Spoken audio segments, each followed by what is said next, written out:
Yeah, 100 sounds so funny, then I could keep it 1,000. I know you don't really want it. I'm like, don't worry, we gon' keep it running for miles after you done, cause I know you don't really want it. I'm obsessed though.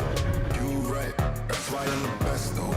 Too right, when they talking, I say let's go. All right, I'm the one they thought they left, but I got it too right. All of my company, these girls, I feel like 3,000. Never Jesus down the low, cause you know that we bout it. In your dreams, you never know real life, you can't do nothing about it. I heard you say you the greatest, get your vision must be closed a little bit. Oh Lord, I got her in pole position, I don't need a pit stop. Never miss out on a mission, I'ma make it if you know. And you know I'm never missing, I'ma be the shot clock. Shoot, shoot, shoot.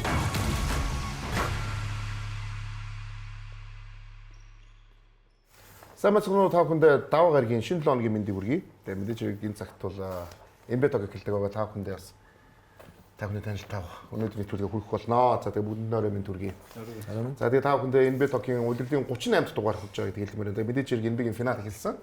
Тэгээ бид нар ярих юм бас их байгаа. Тэгээ нэвтрүүлгийн платинum үтгэгч үнсий дээдлийн аль биесны Токио тоглолтын угаарстай зөвхөн Токиогоос та бүхэн хараарай. За тэгээ нэвтрүүлгийн платинум үтгэгч Power Sport усууга цоошин өдөр дээр бас иргэн ирсэн байгаа. Нэвтрүүлгийн платинум үтгэгч Bismol электрон барааны хөтөлбөр Apple, Samsung, Huawei, Honor, Xiaomi брэндүүдийг аль биесны хэрэгтэй урьдчилгаагүй лизинг зөвхөн Bismol-аас тавхан аваарай гэдгийг хэлмээр байна. За тэгээ финал их өсвөлдсөн финал гоё болж эхэлж байна уу? Ярих бид нар ихтэй авах тийм ээ. Favorite баг нь эхлэхэд бол Spurs эхлээд New York Knicks 35%-аар уулын финал эхэлсэн. Тэгээ юу болсон бүгдээрээ бол одоо NBA токороо ярилцсан. Ингээд Spurs Knicks-ийн нэгд тоглолтыг бүгдээрээ үзсгэе.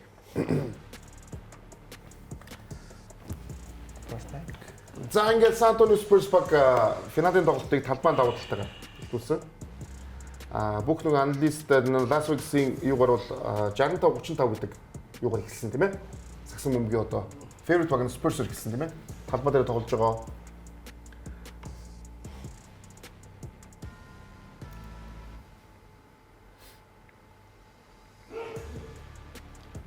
Эхний үед New York Knicks-ийн давмгаалаар эхэлж байна.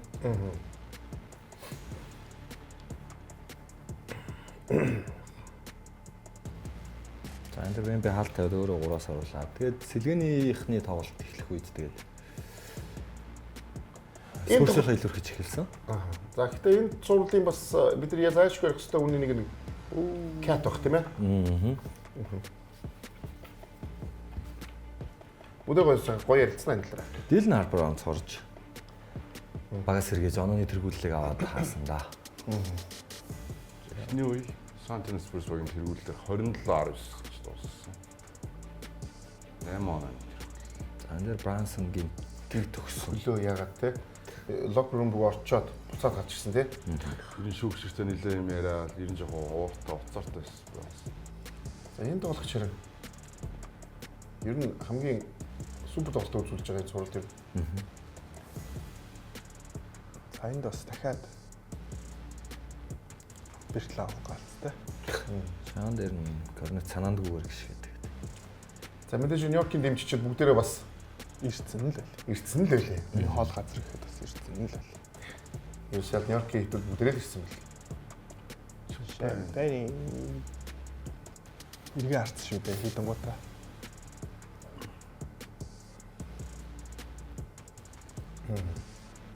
За San Antonio Spurs бол 3 дугаар үеэр бол тэргүүлэлт явж байгаа. Эхлэлийн 3 эхлэх сая оноо 14 болсон тийм. Тэгээд 14 он. За одоо 14. New York Knicks эхний хагасыг 9-1 гэж шмоо эхлүүлсэн. За ингээл тоглолт харахад бол ер нь за San Antonio Spurs-ийн хожихын дэ гэсэн тэмдэг зураг бол харагдсан. Харин 3 дугаар үеийг 5 0 аваа гарцсан гэж хэлэхэд юм бодохгүй болоо даа гэж бодчих. За Ланди Шам плей-офф сайн тоглолт өргөжлүүлж ихний тоглолт нь маш сайн тоглолт. Шам тэр нь хэлж байх гал манай толгойд гэсэн харин хасаасгүй бол сайн тоглоод байгаа юм шүү. Тэгжин. Солдоо шидсэн боломжуудаа сайн ашиглаж. Бүгдийн ашиглаад ер нь их өндөр өвчтэй жидэд байгаа юм шүү. Жош Хартыг ашиггүй болохоор Шамтыг илүү олон өлтгөө тоглолоо. Сэлгэнээс 33 минут тоглоод 13 оног авсан байна ихний тоглолт. Мен бигийн гайхалтай тохиол. За ингээд тоглолтын 4-р-ийн төгсгөл хүртэл 4-р үед Аноноби дараалж оноо авалтан дээр туслалцаа үзүүлж чадахгүй 8 оноо дараалж аваад бас ингээд Брансонг орж иртэл торгооцсон доо.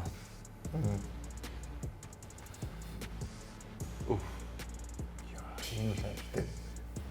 Тэгээ оноо ойрхон байгаа үед бол тэгээ Брансон төгсгөлийг хийсэн. Энд дээр ихтэй тэр хагасж байгаа наа. Мич Робинсон уу? Мич Робинсон тэр энийг тэг Вембиг дээр хасж байгааг хараа заа гарч байгаа нь бол Гортад скрин гэж. сайн бэлдсэн билээ тийм үү? Вембигийн 3 он шин. За эндээс бас алдаа. Энд one. Ер нь бол ингээд дугуй зүтгэсэн дээ. Зүссэн. Хангалттай бас юу бас багийнхнаас нь ирэхгүй л баг шиг байна. Хэсэг Нью-Йорк ч ингээд оноо авахгүй бас шидэлтүүдээ сул алдаад. Энэ шидэл дээр л нэг он авсан шүү дээ. Энэ шидэлтэй ардаас тайм аваад хэрэггүйсэн юм. Гэхдээ одоо ингээд харахаар сүүлийн 2 Сан Антонио Спurs баг оноо аваагүй болохоор сони шидэлтэй араас тайм Авахаас аргагүй ч болсон л дээ. Энэ нь бол яг. Яг гэхдээ тэр тайм аутн дээр Аваагүй ш тань тэгээд. Аваагүй байхгүй тайм. яг сая тогтдог дээр үү? А тий. Аваагүй байгаад хаар авахгүй байгаад хаар нь гахаад 39 секундээр авсан. авсан тий. 2-2 таймтай байсан уу. За Нью-Йорк хот бол галзуурсан. Дагаад Мэдсэн Сквер Гарден галзуурна гэдэг үг чинь харин өстой энэ дээр л тохирох юм байна. Мэдсэн фэнүүд дээр. нээд өөр юмд бол Энэ бүр зарим нь бол бүр хагас галзуулсан явж лээ шүү дээ. ер нь бол нэг юм ойлголоо. Сасан бөмбөгийн одоо 30 хот одоо NBA-гийн те. Тэр нүдээс үнэхээр Нью-Йоркийг бол юугаараа гүйцэх хот бол байхгүй маа гэдгийг бол бүгдээр бол харж байна л да. Дээрээс нь Мэдсэн Сквер Гарден ордон дотроо бас нөгөө үзүүлж илээ. Тэгээ бүр sold out болсон юм билээ шүү дээ те. Бүх хүн үзсэн юм билээ. Тэгэхээр 20 мянган хүн бас их дотор нь үзчихсэн байлээ дотор. Гэтэ ер нь финал дээр sold out болчихдог ах уу? Альч Нью-Йорк Никсийн 3000 фан. Юун дотор? Эхний тоглолтын дээр. Сан Антонио Спurs. Спурсийн Талбай дээр. 3000 18 мянган хүний орны 15 6 гээ. 18. тий 18 хүрх юм уу? Спурс яг уу? Спурс 18 байх хэвээр. А юу бол нэг 20 мянга байдаг байхгүй юу? Мэдсэхгүй. Тэгэхээр нэг 17 8 мянгаас 3 мянга чи их тоо шүү. Хоёр тоглолт бол баг 5 мянга руу. ер нь яг бенчнийх нь арын хэсэг нь ингээд тэр чигтээ ингээд дээшээ Нью-Йорк Никс явсан шүү дээ. Тий. Тэгэхээр хаашаа утсан ч үдчих юм байна. Нью-Йоркийн фэнүүд ер нь хаашаа ч үдчих юм байна. Ойрхон байвал бүр баларх юм. Бага ойрхон байх бол ойрхон дот нь Ойрхон баларцсан тий баларцсан тий. филийг тэгээд Бүр дууссан биз. өөрсдөө ч ер нь хол руу явал зүгээр юм. Өөрсдөө тикет авч чадаагүй. Техас мөч чинь бас тийм ойрхон биш шүү дээ бас. Хол зайлын Хол зайтай нисэж байгаа шүү дээ бас. За тэгээд бүгдээрээс тоглолтын статикаараа харлаа. Бүгдээрээ ихтэйсэг тоглолтын сүүлийн 2 минутанд бас яасан бүгдээрээ ярилцах хэрэгтэй тийм ээ. Хамгийн чухал зүйл энэ л болсон да. Харин тэд яг ингэж унаад байхад завсарлагаар нь аваагүй л те. Үнэхээр авахгүй яваад. Бүр шийдэгчийн дараа авсан. 39 Чи баг шийдэгсэн дараа. 39 секундээр авсан. Яг санаж байна. Би яг энэ тал дээр бас яг одоо манай хот ч одоо энэ бид огчоос 2 одоо коуч байдаг. Яг эндээс асуусан. Би 2 тоглолтын дээр бол бүр их тэр ярмаар Тэгэхээр одоо ингээд 11 оноо аваад Спурс оноо аваагүй ш 2015 секунд. Тэгэхээр Брансны шидэлд ороход яг 2.10 төвлөсөн байгаа байхгүй тий. 1 оноо илүү байсан. Тэгээ 10 оноогоор хожигдсож байгаа. Тэгээд яг ийм ран дээр хожимдсан завсарлага авсан. Коучтай яагаад гэсэн сайн мэдэхгүй байна. Ер нь гэхдээ үзэж байгаа хүмүүс бол мэдрэгдсэн шүү дээ. Яг тэр Брансны шидэлтээс хойш ялангуяа Спурс 2 товтлохоо дараалаад яаж товтлох учраас болохоо болцсон. Ер нь жоохон паникнд орцсон. Тэгээд Вемби дээл өгөөл нэг бус нь хараа зогсоос өөр юм хийж тойлцсон шүү дээ. Тэгээд тэр үед бол коуч яг ердөө 2 хонооны зүрх байхад завсарлага аваад жоохон хинлийн намжаагаад нэг хөлбөртөө товтлохоо энэ төр явсан бол арай дээр байсан бол өнгөрснийхэн дараа харахад. Энийг Тони Айлн подкастн дээр хэлсэн байлээ л дээ. Энийг одоо experience гэж нэрлэнэ. Туршлага гэж нэрлэнэ. Одоо тасгалжуулагчийн өвсөн энэ өөртөө туршлага болж үлдэнэ. Тоглогч, залуу тоглогчтой өвсөн энэ туршлага болоод үлдэнэ. Тэгээ энэ зарим нэг моментн дээр бол яалтчгүй тэгээд яг бүх юм анхных болохоор яг тийм бүх юм ингээд мэдээж дараа нь ингээ эргээд харахаар бичлэгээ харахаар одоо энэ үед ийм хийгсэн алдаагаа мэдээ зас харж болж байгаа боловч тухайн моментод бас яг тэр олсон одоо шийдвэрийг гаргах нь хэцүү байх тохиол энэ прешертэй тийм дамтан момент байдаг те. За тэр эхний тоглолтын дараас хамгийн гол асуудал нь юу байсан бэ гэхээр Дилэн Харпер эхний 3 үед бага 16 оноор тэргүүлсэн. За гэвч тоглолтын 4-р үед дээр ерөөсө 3 минут л 10 минутын 3 минутанд л талбай дээр байлгасан. Энэ дээр нэлээд Спурсийн фэн шүүмжлэлтэй хандчихсан. За ер нь бол заавал үнэхээр талбай дээр гараа үнэхээр ашигтаа сайн байвал тэр тоглогчийн руки вэ нөө Сэлгэнийх байна уу? Сэлгэнийх байна уу ерөөсө хамаагүй. Заавал талбай дээр байх хэрэгтэй гэсэн тийм аргумент нэлээ гарч ирсэн харагдсан. Яг Интер Миланараас асууцыг асуу гэж бодлоо л да сая яг ихэнх бас гоё юу ихлүүллээ анар туршлага гэдэг зүйл. Тэгээ яг бид нар ярьж ирсэн ер нь бол Нью-Йорк Никсийн угаасаа ганц давуу тал нь туршлага байна. Энэ баг одоо яг энэ бүрэлдэхүүнээр бүсийн 1-р шатнаас хасагдаж үтсэн. Бүсийн 2-р шатнаас хасагдаж үтсэн. Бүсийн финалд хасагдаж үтсэн байгаа тийм. Тэгэхээр одоо дарийг бол хангалттай одоо дайнд оролцоод өмсдөг үсгийн баг явж штэ энэ баг. Тэгээ энэ баг энэ бигийн финалд гарч ирсэн. А нөгөө баг нь бол яг энэ залуу баг анх удаага л яг энэ одоо ийм дарамт томтыг мэдрэхгүй байгаа шүү дээ чинь. За энэ аврах болох гэдэг шүү гэдэг ч юм уу дарамт тэгдэж мэдрээгүй. Тэр яг энэ дээр ер нь бас туршлагын зүрх гарчуу гэж яг энэ тал дээр гэж бодож байна. Хамгийн гол юм мэдээж гарч байгаа. Бүх талаараа гарч байгаа. Одоо сэтгэл зүйн туршлага болон бие хүчний туршлага аль аль нь л нэгс илүү байна л да. Дөрөвдүгээр үед одоо угаасаа энэ плейофф хамгийн бага ачаал авсан өөрсдөө сайн тоглолтын ачаар олон хоног амарсан эсрэг багийн одоо Celtics Spurs-ийн сүүлийн жишээ нь 4 тоглолтыг үзчихэж байгаа шүү дээ. Багаараа тэр үед нь өөрсдийнхөө өрсөлдөгчөд авцсан. Тэгээ ингээд үзээд ингээд маш олон давуу тал байсан. Тэр бүгдийг л ашиглаж чадж байна. Тэгээ сэтгэл зүйн давуу тал нь 4-4-ийн тоглолтууд дээр нь харагдаж байна. А бие хүчний давуу тал нь ч гэсэн 4-4-ийн тоглолтын дээр Spurs-ийн илүү ингээд тамирчсан юм шиг те харьцуулаад харахад. А тэгээд Karl Anthony Towns сайн тоглоод байгаа нь бас тэр бие хүчтэй холбоотой. Wemby-гийн одоо Wemby 22 настай, Cats ч одоо 9 үлрэл хэдийн тоглолцсон, 10 үлрэл ч тоглолцсон. Явж байгаа тоглогч. Бүх зүйлээр илүү байгаа юм л да яг тэр туршлагын тал дээр. Баясаа яг энэ тал дээр дээрээс нь тэр баг нөгөө хангалттай бас нөгөө одоо Spurs-тэй хийх тал дээр одоо нөгөө тэр баг дээр яаж тоглох уу гэдэг тал дээр бас нэлээд сайн ажилласан харагдсан л да. Тэр хугацаа бас хангалттай самбалт юу байсан баг тийм ээ. Зөв цувралын эхний тоглолтыг харахаар юундээ Cavaliers Knicks-ийн цуврал ихний тоглолцыг гэдэгтэй санагдсан. Оноо илүү гараад тэгээд илүү тайвширчаад маш энэ бас нэг өмнөх цувралууд илүү удаан тоглосон, илүү их ачаал авсан.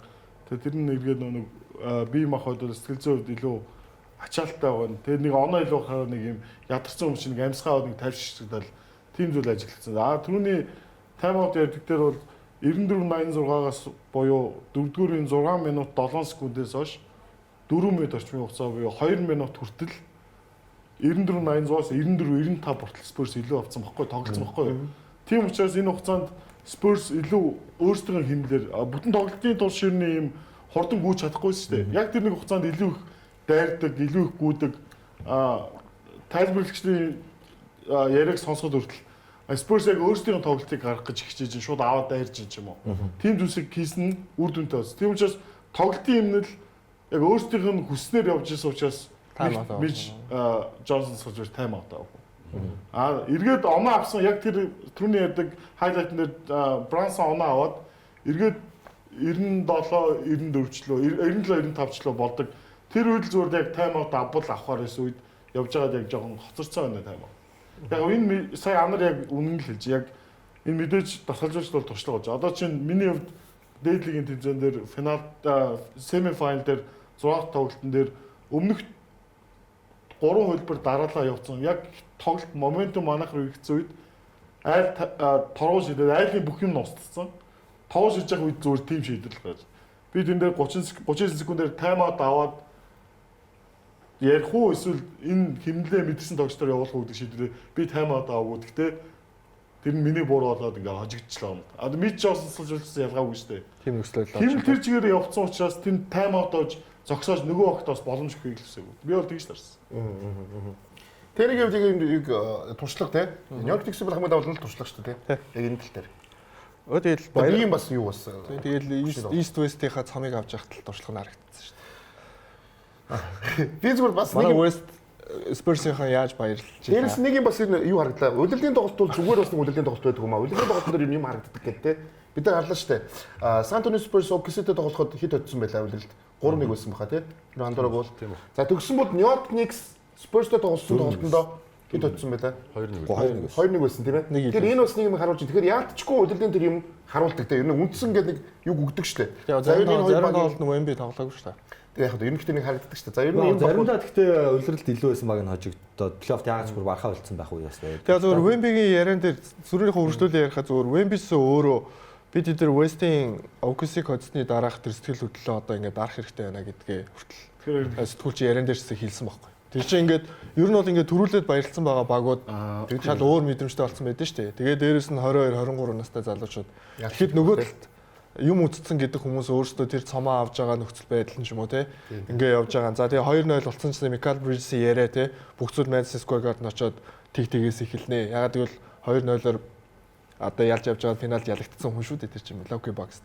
Тэр нэг санс байх та. Тэгэхээр бүх ингээ юмнуудаа үтцсэн хүмүүс учраас тэр туршлага гэдэг юмнууд нь зүгээр л хамгийн наазахын тоглолт эхлэхээс өмнөх тэр бүх юм дээр харагдаад байгаа юм чинь тийм мэдээд. Яг өмнөд нэрээр авраг авсан юуг харах юм бол New York Knicks тий тэр Eastern Conference-ийн юуг авч байгааг бол тэр чинь бүгдээ одоо Brunson ч гэсэндээ Brunson-тэй ярьж байгаа яриануудыг ч хараарай.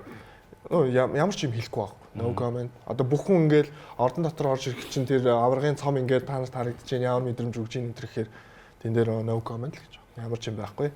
Уурдах юмдаа л анхаарч. Сэтгэл зүйд яалчгүй дилүү байна даа New York Knicks. Яг нэгээс нэг харуулаад гарчлаа та. За Сэтгэл зүй илүү байна. Биеийн хүч. Би юмч гал. Wemby-тэй бид нар яасан энэ хүнийг яаж зогсоох юм бэ? Тэ? Wemby энэ хүнийг чи хэн зогсоохгүй мэр гэсэн энэ аргыг чинь хамгийн сайн олж чадж байгаа баг New York Knicks шүү дээ.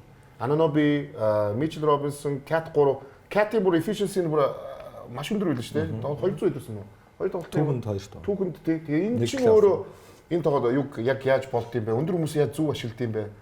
Тэгээ би бас тасралтын багийг бас үнэхээр сайн ажиллаж гэж хэлмээр байна л да. Кат өөрөө нөгөө бие үуч сайтай тоглогчдод өөрөө дутуу нагаад дэ шүү дээ. Энэ Jokic гэдэг. Дутдаг тийм. Тийм. Wemby болохоор одоохондоо бие үчний тоглолтын тийм яг өөрийнхөө потенциалд тулаагүй гэдэг нь 22 настай хүүхэд байгаа. Катад бас юм давуу тал болох боломжийг үүсгэж байна. Тэгээ ер нь ингээд энэ жил тоглосон багууд нарах бол ер нь бие үуч сайтай төвчөд тулгараагүй байгаа. Тэгэхээр Кат яг өөрийнхөө илүүгээ мэдрээд өөртөө ойролцоо жинтэй ч юм уу те өөрөөсөө арай туранхай хүмүүс бол Carlton-аас илүүрэж чадна гэдгээл баталж байгаа л ийм л гайхалтай плей-офф болж байна. Тэгээд тэр жижиг тоглогчтой ороход одоо Brunson дээр ороход одоо түрүүн харсан шүү дээ. Mitchell Robinson тэр Wemby засаж байгаа шиж байгаа те. Тэрнээс судулж байгаа. Тэр бүх юм аюулсан бэлдсэн байгаа байхгүй юу? New York бол хэнийг Wembanyamag заага хамгаалтан дээр сайн ярьж байгаа биеийн хүч ингээд зогсоож бол довтлон дээр бас ер нь бол Wemby голцлоод шүү дээ. Бүгд. Бөмбөгтэй цэцлон дээр ингүүт Wemby бөмбөггүй switch ийн тэгвэл нөгөө хүн булангаасаа гарч ир заслаа гэдэг ч юм уу. Эсвэл бөмбөг тойрсоор байгаад за тэр хоёр тоглолтын дээр дүрсэн дээр тодорхой. Хоёр тоглолтын дээр Spurs бол хамгаалтын тактик өөрчлөлтөд ороод. Тэгэхэд Wemby-гийн үүдс ер нь бол бөмбөг авсан ямар ч бодол юм. Нэг яаж нэг юм илүү хөдөлгөөний Wemby өөдсөө өсрүүлж чинь шидэлтэй алдчихж байгаа нэрс хамаагүй. Аль Wemby-г будагтаал бас гаргаж байна. Wemby рүү дайрсан үед бол будагтаал бодчоод мөргөл заавал нэг юм контакт байсан. Тэгээ Anunoby Cat дээр хичнээн шууд одох гэж байна хоёр тоглолт юм шиг. Тэгэхээр зөв Wemby-г илүү их ачаал болчихлоо. Тийм яг уус юу нэг хэрэгжиж чинь гэсэн үг тийм төлөвлөгөө нь бол хэрэг. Kyle Anthony Towns-ыг хамгаалж байгаа үед нь цуврал ихнэр тоглолтод Wemby 7 бөмбөг алт, нийт бөмбөг алтад 7-ыг нь Towns-ыг хамгаалж байгаа үед хийсэн. Тэгэхээр Towns-ийн одоо хамгаалтан дээр ямар төлөвлөгөөтэй гарсан энэ ажиллаж гин гэсэн үг. Тэгээд хамгийн гол нь San Antonio Spurs баг OKC-г хоцсноороо жоохон тайвширсан. Магадгүй нэг мэйжер эдэртээр ярьж байгаа фаворитүүд гэхээр аль хэзээ магадгүй New York Knicks-ийг хоцсон гэсэн юм сэтгэл зүйтэй гарч ирсэн. Тэр нь юу ингээд тоглолтын дээр яаж харагдсан бэ гэхээр яг тэр 14 оноо дээр гарсан байгаа үед одоо энэ тоглолтыг яс дуусгах гад амар тийм яасан шийдвэрүүдийг маш их талбайд гаргасан. Тэр нь одоо юу гэж чинь залтнаас орж иж 3-аас шийддэг ч юм уу ингээ бөмбөгний шилжилтэн байхгүй болоод нэгийн эсрэг нэг аягүй хэсэг бөмбөг тоглосноос болж тэр 14 оныг барилах шаардлага нөхцөлийг бүрдүүлж гисэн юм шиг. Дээрээс энэ Мэйжи маш хортой хоёр нь. Одоо ингэ чи гараад ирэнгүүт Мэйжи бол шал өөр юм баг болж байна. Тэрийг бол тэгэл ард нь гаргалцсан. Яг тэр гараад ирэнгүүт чи ингээл хөөе 70 30 штэ. Танаа батараа очичлаа штэ гэдэг юм бүх мэд дэлхийн Мэйжи өгч штэ өөрт нь ингээд сэтгэл зүйд 22 та хүүхдүүдэд 4 жил байгаа. 21 22 настай хүүхдүүдэд танаа очичлаа штэ гэдэг юм дахин сургачингууд чи бүх дэлхийгээрээ ингээд өө танаа одоо батараа очичлаа штэ гэдэг. Наа хүмүүс чинь залуу ч гэсэн медиатай бол харьцаа сурдсан байгаа дөө. Ихтэй бас дагаа явдаг. Ихтэй туршлага гэдэг юм бол нас дагаж л ирдэг штэ. Олон зуунд юм орж байгаа. Ямар тэр батараа л гол. За Brunson бол тоглолт бүгд юу харъя? Brunson-ы тоглолтуудыг харцгаая. Тэг мэдээж New York Knicks-ийн одоо бид нар Janjin гэх юм одоо тий. Одоо New York Knicks-ийн King шүү дээ. King тий. Ер нь бол King гэдэг. King of New York. Бүрөө Batman шүү дээ. Batman болсон шүү дээ. Тэмээ New York-ийн тодтол юм тийм боллоо. Авраг авал бүр галзуур яа. За. Нэг 3 дугаар үе дээр маш муу үзүүлэлттэй. Тоглолтын 2 болон хамгийн чухал 4 дугаар үед 50 болон түүнээс шавтад автсан байна те. Нэгдүгээр үед тэр нэг бэртэл те. Хөлөндөө нэг бэртэл аваад Гараа явдаг те. тэгээд нэг болж өгөхгүй байсан. За тэгээд 3 дугаар үе муу тоглолтын бол эслэгийнх нь Anunoby бас аргалж өгвөл. Тэгээд тоглолтоо ойрхон оролцсон үед тэгэл Брансон заавал тэгэхээр ажиллаа хийчихсэн байна. Бид нар тэр Брансыг нөгөө янз бүр ярьдаг. Заримдаа ч дутуу үнэлэгдсэн гэж ярьдаг. Заримдаа болохоор бол одоо Дутуу үнэлэгддэг шүү дээ. тэг заримдаа тэгж хэлдэг тий. Ер нь дутуу л үнэлэгддэг. Тий. Заримдаа ингэдэг гэж ярьдаг ч тэгсэн чинь нэг юм юу байгаа маань стат байгаа маань энийг бас Брансон сүүлийн 3 плей-офф тий 4 үед оноо авч байгаа одоо юугаараа Оноогоороо. лигийг тэргүүлж байгаа юм байна шүү дээ. Тэгээ эн чинь өөрөө энэ тоглогчийг яг ямар хуу гэдгийг тэр клатч момент ямар хуу гэдэг вэ бүх юм харуулж шүү дээ тийм ээ. Ууг нь ихний тоглолтын дээр Брансоныг San Antonio Spurs маш сайн хязгаарсан гэж хэлж болно. Яг гэвэл хэдийгээр 26 оноо авсан ч гэсэн маш олон довтлогоо хийж 21 довтлж ерөөсө 6-аг нь амжилт олгосон байгаа байхгүй. За тэрнээс гадна 6 бөмбөг алдал 2 хоногтой амжилтыг хийсэн ч гэдэм үү. Яг үр дүнтэй байдлаараа бол харьцангуй муу байсан. Гэхдээ Брансон нэг авууштай чанар байгаа нь хэдийгээр бүтэн тоглолтын дээр тоглооны хүмүүс баг байсан ч гэсэн тоглолтын 4-р үед тэр агрессив байдлаа алдахгүйгээр тэр яг чухал моментуудад том шийдэлтүүдийг хийх тэр чадвар нь байгаад байгаа. Тоглолтын төсөл аягүй нөлөөтэй байгаа. Тэгээ дээрс нь Мезэд бас яаж зөв хариулт өгөх үү яах уу те аягүй тийм тайвнаар даруухнаар яаж хариулт өгөх үү бүгдийг мэддэг. Жишээ нь надад тэр аягүй таалагдсан л да нөгөө нэгдүгээр тоглолт дуусангууд за ингээд танах ялт авсны дараа Нью-Йорк Никсийн хамгийн эмтхэн билет $7,400 болчлоо. Ийм үнэтэйс та энэ мөнгөөр юу үзэх байсан бэ? Ямар тоглолт үзэх байсан бэ гэсэн чинь өстой гоё асуулт шүү дээ. Би Майкл Джексон амьдсан бол тоглолтыг $7,400 үзэх байсан гэдэг хариулт өгсөн байхгүй. Тэгээд тийм шүү дээ. Чи айгүй юу дээрэс нь хайп өнөөдөр дэлхийн өөрөө Майкл Джексон амьсгаж байгаа хайп биш үү? Тэр бүгдийг үлдэх мэдээж хариулт өгж байгаа байхгүй юу? Энд чинь тухайн үеийн бас өөрийнх нь тэр нөгөө мяж бүх юм трактах уу яах уу маш ухаантай байгаа байхгүй юу? Тэгсэн энэ хамгаалтын үзүүлэлт бас нэг яах тэр энэ тоглолт 14-1 гэдэг. Яг зөв энэ дээр ажиглагдсан зүйл угаасаа Спурсийн зорилго бол өөрсдийнхөө довтлогон дээр Брансныг олслохыг зорж байгаа. Гол нь олслохдоо хит хим яарсан шийдвэрлэх гараад. Яг үндэ тогттой довтлж байгаа ч юм уу өөрсдөө хүссэн шийдэлтийн сонголтыг хийж явах тохиолдолд ховор гараад байгаа юм шиг ажиглагдсан. Брансны хувьд бол угаасаа жижигхэн эхний контактн дээр бол яалчгүй Никсийн тэр чигээрээ багаараа Спурсээс илүү бий өчтэй байна. Эхний контакт дээр дандаа нэг Спурсийн залуус үнтэй нэг эхний контакт үүсгэр нэг биеийн тэмцээрээ алддаг. Тэндээс алдаа авах гэж оролддог буруу шийдвэр гаргадаг ч юм уу. Тийм зүсэг. Вембигийн сая хэлцэг Таунсын эсрэг 7-оо бөмбөг алдсан гэдэг. Очоод Таунс очоод бөмбөг зохид таслаад байгаа юм байхгүй байгаа шүү дээ. Мөргөлдөөр бөмбөгийг авчихдаг. Одоо нөгөө нэг юм асуусан танаас нөгөө жижиг урдын нөгөө хамгаалагч нар Спурсийн хамгаалагч нар бол Бранс бол хангалттай сайн хязгаарлана гэж эхлээд үлдчихсэн шүү дээ. Ер нь бараг яах вэ? Ер нь нэлээ хэцүү юу авах шүү гэсэн. Ер нь л хэцүү л байгаа шүү. Тэр ихтэй Нью-Йорк Никс маш зүг одоо хүчин олж чадчих гэсэн үг үстэй тэр бүгдийг те. Брансон бол яг үнэндээ бол хэцүү л байгаа. Хоёр тоглолтын дээр тийм өндөр оноо. Сая тоглолтын дээр тоглолтын төгсгөлөө маш сайнсан. Финиш ер нь бол Джон Шарт бол тэгэхээр сайн хамгаалж байсан. Гэхдээ Брансон яалч онцгой байна л да. Тэгээд Брансон дутуу үнэлэгдэх шалтгааны яг зөв бодсон би хувьдаа. Ийм флаш юм байхгүй хүний амар үсэрч чад дохгүй хурдан гүйхгүй Нурууныхаа ард дур пас өгөхгүй тийм нуруугаар пас өгөхгүй хүн гэж кросс амар сүртэй кросс овер хийгээд олон лаг ингээд гой харагд залахгүй яг хийдэг стандарт цагсан бүгд тоглоод шүү дээ. Яг хийхсээр өөрийнхөө сул талыг яаж давуу тал болох вэ гэдгийг л мэдэж чинь маш сайн мэдэж. Тэн дээр үнэхээр олон жил ажилласан юм а гэдгийг аав нөх хүүхд байгаас нэгс ажилласан гэдэг. Аав өмнөх юун дээр зэрэг тэр аав гэснээс нэр аавын хөөцсөн байсан юм л ч дээ бүр. Хөөцсөн байсан багасаа. Тийм үү. Бинд удирлыг дуустал тасгалжуулалтын бүрэлдэхүүн байхгүй нөө нэг Атланта Хокстой тоглолт хожигддог 3 тоглолтоос хойш хожигддог байгаа шүү дээ. Тэрнээс нөө Брансон аав хөөж байгаа бие бинийгээд бүр. Тэрнээс хойш нөө нэг хожигддог байгаа шүү дээ. Аав нэстэ тэгснэ аавынхын гэхдээ тэр нь их шууд эргээр нөлөөсөн байна. Гэхдээ аавын багт байлгаагүй юм. Тэгээ сая финал гэхэд Брансон хүсэл гаргаад буцааж авъя гэх. Аавгаа авъя. Одоо тэр зүгээрээ. Одоо би тэр аавын зүг байсан. Би авцаа гэдэг. Тийм болсон юм биш үү? Гэхдээ яг нөгөө үнэхээр бас одоо юу гоо шууд аав тэгтээ гоё лээ. бас агуу тоглогч юм а гэдэг. Би бол одоо шууд хэлж байгаа. Тэр нөгөө би ийм намхан тоглогчтой. Саксон өндөр тоглолдог гэдэг шиг үү. Тэгэхээр энэ өндрүүдтэй энэ тоглогчтой ингэж тоглоно гэдэг бол үнэхээр супер. Гоё. Ер нь бол яг зөв Никс зүгээр эхний хоёр тоглолтод сурдлын эхний хоёр тоглолтод хоцсон чинь надад юмсан. Энэ залуус дэлхийг аврахаар иржээ л. Хичээж байна дэлхийг аврахаар. Жош Хартыг ихний тоглолтын үед X Factor байсан гэдэгт дараа санал хэлэх үү? Нийлгүй яах вэ? Жош Хартыг 14 самбар л үү? 15 самбар. 15 самбар. 15 баха. 15 самбар. Тийм. Нэг оноо. Ийм стат үзүүлсэн хүн байхгүй. Баггүй. 15 самбар тий. Гэхдээ энэ чинь нэг оноо юу? Тийм. Тэ? Нэг оноо 15 самбар. 6 оногтой дамжуу. 3 оноо. 3 оноо. Тэгээ дөрөв стилтэй тий. 4 стил. 4 хүмүүс таслал. Тэгэхээр нөгөө багт нөгөө нэг хин байх юу бол хэлдэг гэдэг үлээ. үзүүлсэн тоглогч байхгүй гинэ. 15 самбар 6 ассист 4 стил хийж. Нөгөө багт нөгөө нэг хин байх хэрэгтэй гэж Одоо энэ 15 самбар гэхээр нөгөө өндрүүд нохоо стилхээс илүү блок хийчихдэг байгаа шүү дээ. энэ багийн нохоо Жош Харт юм үстэй. Мөн шүү дээ. Тэнийг нохоо заавал байх Жош хэрэгтэй. Хартын тэр нэг Харт нэгтэй. гэж зүрхэн гэдэг байгаа шүү дээ. Тийм. Харт ч уусаа харт ч зүрх ч Зүрхэн гэдэг байгаа шүү дээ. юуны нөө тоглолтын мигтап байл шүү дээ. Мишлен уусаа чи ингээ яг үндсэн самбаруудын чи аваа. Би Бүх хаалгын бүр нураах юмнуудыг би авъя. Нөгөө одоо игнийг харсан чи нэг юм нөгөө санд орш нөгөө Францны YouTube дээр бичлэг байгаа шүү дээ.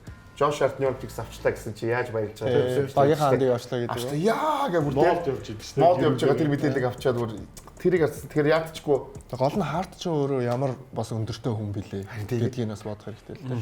15 самбар аваад байгаа хүн. Тэгээ чи энэ том зүрх сэтгэлтэй гэдэг тэрнгээрээ л тоглоод байна л да. За бүгдээ юу гэх ихний тоглолтын дараагаар хожлын магадлал хэрхэн өөрчлөгдсөнийг бүгдээ харцгаая. Уул нь 70 тэг 65-35-аар эхэлсэн л дээ. Одоо энэ хувь нийт юм бэ.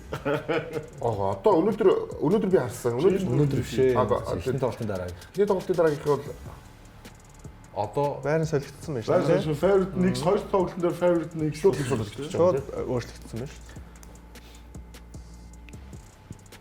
дээ. За энэ бол нөгөө гадна байдаг юу байгаа та тий? Тий. Одсын үзүүлэлт Las Vegas spread тий. Тэр тоон үзүүлэлтээр. нэгэн тоглолтоос 65-35-аас ингэж өөрчлөгдөнө гэдэг тий. Яг л нөгөө талбайд нь ялцсан гэдэг утгаараа Шууд өөрчлөлт. шууд л өөрчлөлт. Талбайд аваад. Тий, За талбайд. тийм нөгөө билет $7400-аас $3900-аас. За хоёр дахь тоглолт дуусны дараа энэ билет бүр 100 төгрөг. 11 Монгол. Хамгийн амтхан. Хамгийн одоо бүр хамгийн амтхан гэсэн үг шүү. Хамгийн харъя. Хамгийн одоо цэг харагддаг нь 11 монголчууд байгаа. Тэр чинь 3000 байсан шүү дээ. Нөгөө тоглолт эхлэхээс өмнө.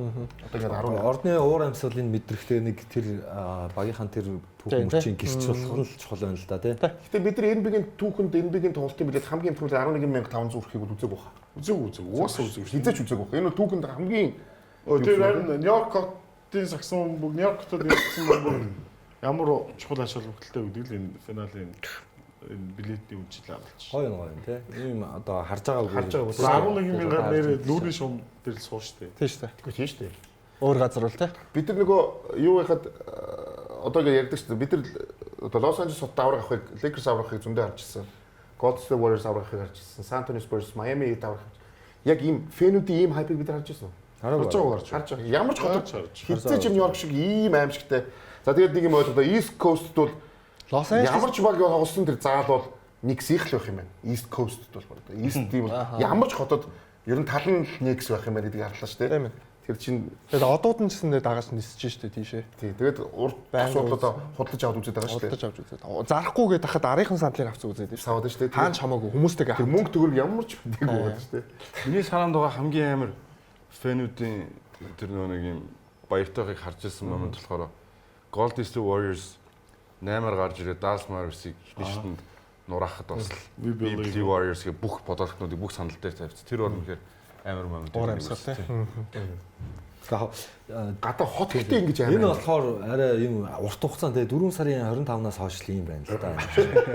Хож хол. Тийм хож хол. Тэгээд ингээл сар гарan энэ хотын эдийн засаг мэсэг юу ч болж байгаа юм тий. Ямар ч гэмт хэрэг нь бол буурсан гэсэн. Тэр Сар гарын хугацаанд эдгээр чинь яг ингээл бүр баярын өдрөл байгаа даа. Орой болгон баг Тэгээ баяр. баг нь ярьж итэл 4 сарын 25-наас хожигдоогүй байгаа даа. Тэгэхээр чинь яг юу болж байгаа вэ? Тэрийг биеэрээ бас мэдэрч үзмэр санагдаж байгаа. Очоо нэг 7 хоног байчаад ирмэр санагдаж Хармаар тий. Тийм яг. Тэр LA энтриг болоо би энэ ч бодсон. Хүмүүс нөгөө ингээ амар ирж буцдаг.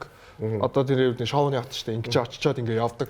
Тэгмээ Нью-Йорк болохоор яг тэндээ өсөө төрөө тэндээ байгаад ажиллаж амьдардаг хүмүүс нь ингээд мөнгөтэй бас тийм учраас тэр хотын уур амьсгал бас амар байгаа даа. Сая тэр сая тулгаа гоё юм биш. Яг тэр мэдээллийг өнөөдөр үл харсан. Нью-Йоркийн гимт хэрэг энэ сүүлийн юмд бууссан. Амар багсан. Тэгэхээр нөгөө спорт гэдэг зүйл бол нөгөө ив нэгдлийн Тийм шүү. бэлэг тэмдэг юм аа гэж. Алдар царай чиглэнэ. Нью-Йоркт бол баг тийм л байгаа шүү. Тоглолтоос гудчивч юу гэх юм. Нью-Йоркт бол баг тийм л байгаа шүү Би дээ. маргааш юу болох вэ гэдгийг бол би бүр төсөөлж чадахгүй байна. Яг чи айдын талбайд тоглож байгаа тоглолт нь тийм болж байгаа чи яг өөрсдөө хотод Мэдсүгээр Тэгээд финал дөө. тий. Тэгээ маргааш мэдээж хэрэг тоглолтыг Нью-Йоркийн одоо унган одоо гэж ярьж шүү дээ тий. Ерөнхийлөгч одоо Трамп өөрөө ирж үзнэ гэдгээ хэлсэн. Энээс болоод Нью-Йорк хот өөрөө юугаа яг Мэдсүг Square Garden-ы гадаа бас үзүүлэх бол бодулж байгаа. Яг ерөнхийлөгч ирж байгаа. Тэгээд юм л хэдэн цагийн өмнөөс ирж шалгалтыг 2 цагийн өмнөөс 230 минутын өмнөөс эхэлж Онцлог бол гартаа цүнх мөнхтийн доорлохгүй. тийм гэсэн. Тэгээ чи тэгээд хамгийн ихний хэмтгэн билет 11,000 билет хэрэг одоо энэ Madison Square Garden энэ нэг тоглолтоор ер нь юу болж байна? Хэдийн билет заагаад байгаа бэ юу? Тэгэхээр тэр яг энэ 90%-аар өссөн эхний тоглолт. Амар юм шүү. Энэ амар. Спурсийн талбайтсан үнэтэй байгаа байхгүй юу? Тий. Өнгөрсөн жилийн финалтай харьцуулахад 90%-аар 90% Тэр чинь шинэ багууд бас финалд гарах нь хүлээлт бол үнэхээр ялангуяа Нью-Йорк бас ингээд гарч ирэх нь ямар ач холбогдолтой вэ гэдэг нь л байна. энийг гэхдээ энэ бид угсаа ярьдаг гэсэн. Нью-Йоркууд багаарч их үнэхээр шүү гэдэг. Тэнтэг супер хот очичаасаа гэдэг. Хэдэн жил ярьсан тэгсэн яалтчгүй энийг бас ийм болох л байж тээ. хоёр талаас Аксумгийн агуу уламжлалтай тийм хоёр хотлоо. Тийм байна, Спурс бол тэгэл ойлгомжтой нэг Сантоны хотод өөр мэрэгжлийн ямар нэг спортын баг байхгүй. Коллежийн багч байхгүй. Би бүр дотроо бүр ийм мэдээлэл энэ хайпыг яг үзэгүйсэн шүү дээ. Би ч яг ийм одоо 27 жилийн дараа болж байна. За дээрэс нь авраг авгүй чинь тэгэхэд 73 оноос 73 оноос хойш. Тэгээд дотроо бодохдоо бол мэрэгжлийн одоо нөгөө бейсболын хамгийн том баг бол түүхэн баг бол Нью-Йорк одоо Янкис. Тэгээд Янкис илүү байх гэж бодоод Нью-Йорк Никс Янкис одоо яг баг хизээч гүйцэхгүй байх гэж боддог байсан байхгүй юу? Өнөөдрийг бол энэ жилиг бол гэсэн чи Яг гүйцэхгүй л дээ. тэгээд яг бодохдоо хайп нь ингэж амар Нью-Йорк Янкис авраг болохыг бид харж ирсэн шүү дээ. Нью-Йорк хот яадгийг харж ирсэн шүү дээ. Тэгээд энэ Никс шиг юм байхыг бол бид хараагүй. Гэхдээ яг нэгт 27-д Үнэхээр хүлээсэн байна. Хоёрт энэ сошиал медиа өөрөө амар нөлөөтэй байна л да. Энэ том хайпыг үүсгэх, бүх хүнд хүрэх. Тэ энэ чинь хэдхэн секундэд л бүх юм хүрээд шүү дээ. Тэгэхээр энэ хайп л амар гоё юм. Тэгээд хэдүүлээ чи одоо угаасаа ийм 900-д амьдарч байгаа юм чинь.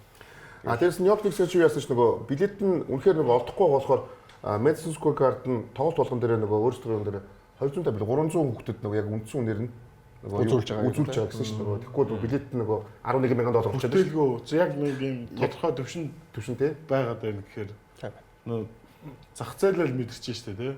Хүүхдүүд бас итгэл үнэмшил төрүүлж байна.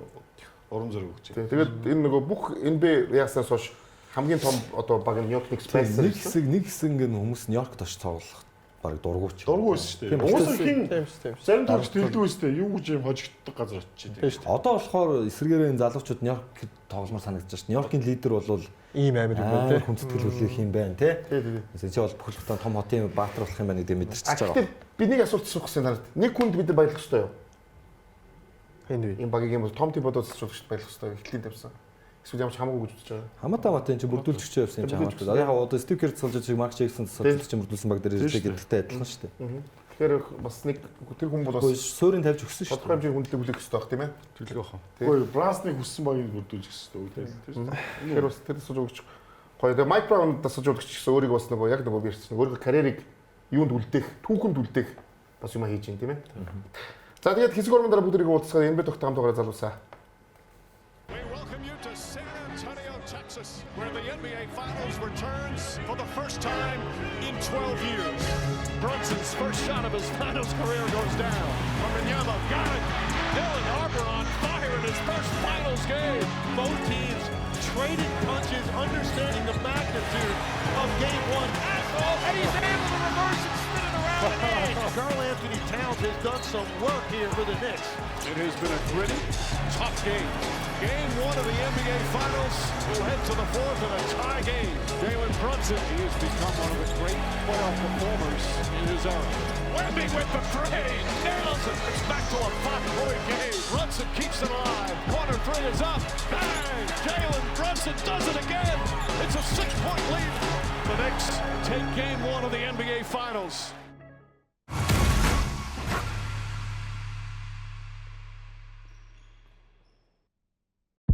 Нэвтрүүлгийн Platinum Event төгч Future of Lifestyle Toki.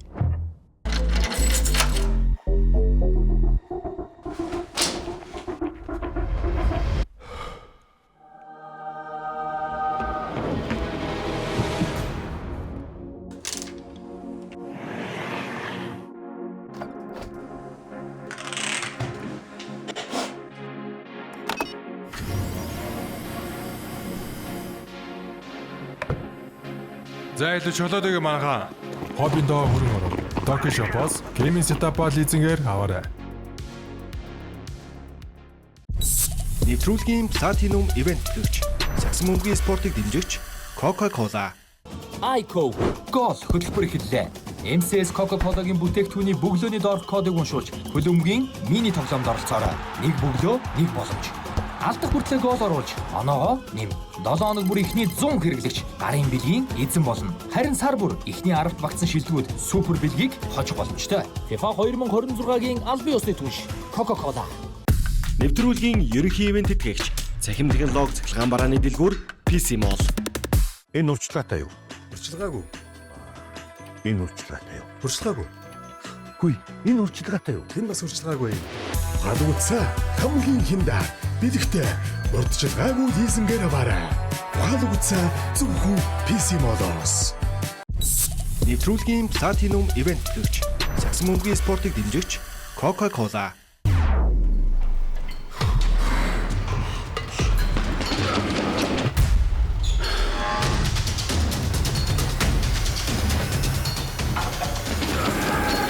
Эрдэс нөхөх спорт ус Powerade. Нэвтрүүлгийн ерөнхий ивент тэтгэгч Цахим технологи цахилгаан барааны дэлгүүр PC Mall. 1,200,000 төгрөг байхад iPhone 17 авчиж гисэн үг. Тийм ээ хана бүр 17 Pro Max. Биднийх чинь тэгээд Албан ёсны хэрэгтэй. Дээрээс нь бусад хатраас хамгийн хямд. Лизингийн хэлбэр нөхцөлтэй авчил та. авъя. Урьдчилгаа 20% төлөөд хамгийн хэлбэр лизингээр iPhone 17 тавуулаарай. PC Mall 75 35 35. Нэвтрүүлгийн Platinum Event төгч Future of Lifestyle Toki.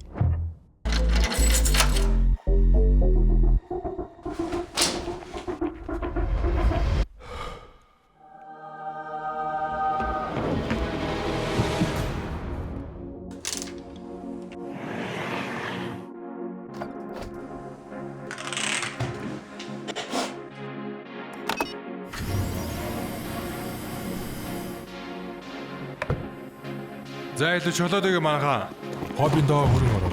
Toki Shop-оос гейминг сетапаа лизингээр аваарай.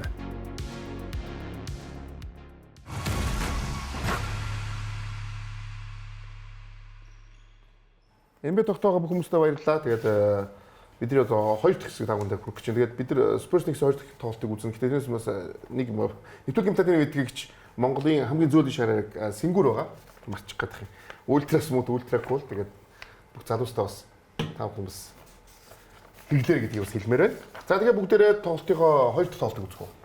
Нэг тэгээд Spurs-ийг зохистой хэрэг. Тааруулж хэрэглээ. тааруу зохистой хэрэглээрээ тий. Хэрэглээрээ л Баар ажлууд үүсгэсэн юм уу? Хэрэглээрээ. Зохистой хэрэглээрээ тий. Өөрөөр нийт орж ирээ гэж. за ингээд хоёр тоглолт. 21 оноос хойш анх удаага 22 оноос лөө. Нөгөө голын Лари Брайны сумыг байрлуулж байгаа. Тэ? Тэр бас гоё лээ, тэ? Гоё лээ. Энийг аваа хийсэн чинь нэг финалийн уурын сул ордгоо байсан. Харахаар нэг ингийн. За хоёр тоглолт. Юу самбартад орчихсон. Тий. Хажуудлаас. Шампани. Келтон Джонсон жоох ажилгүй байна тий. Хамт. Нөгөө багийн нөхөө орж яадаг чинь энэ дөө. Урлагч энэ хоёр фотостэй. Энэ залуу чи ингээд л байгаа шүү дээ.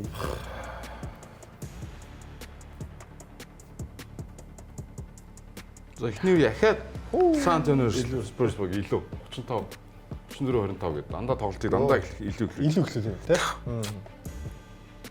Бүгд хэрэг. Оо ийм пасс. 4-3 Яа тий. ийм хүн билүү? Капта 4 байна. Аа ийм хүн билүү? Хүн хүүхдлээ суралцсаар байдаг гэдэг байна шүү дээ. Хөгж өөр юм хөгжүүлж болж байгаа байхгүй бас. Ийм хүн бил. 500. Тий. Гэхдээ өөрийгөө бүтэн ингээд Хаус гэхдээ ер нь бол ер нь жоохон залхуул санагдвэрсэн. Энэ жил арай би Арай өөр тий. өөр байна өөр. ашиглаж чадах юм бол тийм потенциал нь байгаа гэдгийг харуулж байгаа үстэй. Ашиглаж чадвал тий. Гэхдээ тэгэл нэг хитгэн л хүн байгаа шүү дээ. Одоо дөрөв дээр энэ хөлийн хөдөлгөөн сайтай ур чадвар өндөртэй. Энтони Дэвис, Карл Антин таас гэсэн. Хүлээлт угаасаа өндөр. Карл Антин. Тэр нь л хүрэхгүй байгаадсан шүү дээ. Тэгээ 3-аас маш өндөр хүртэл шийднэ гэдэг. Хамгийн энэ чинь 3 шийдэлтэй авах хүн бүстэй бүр.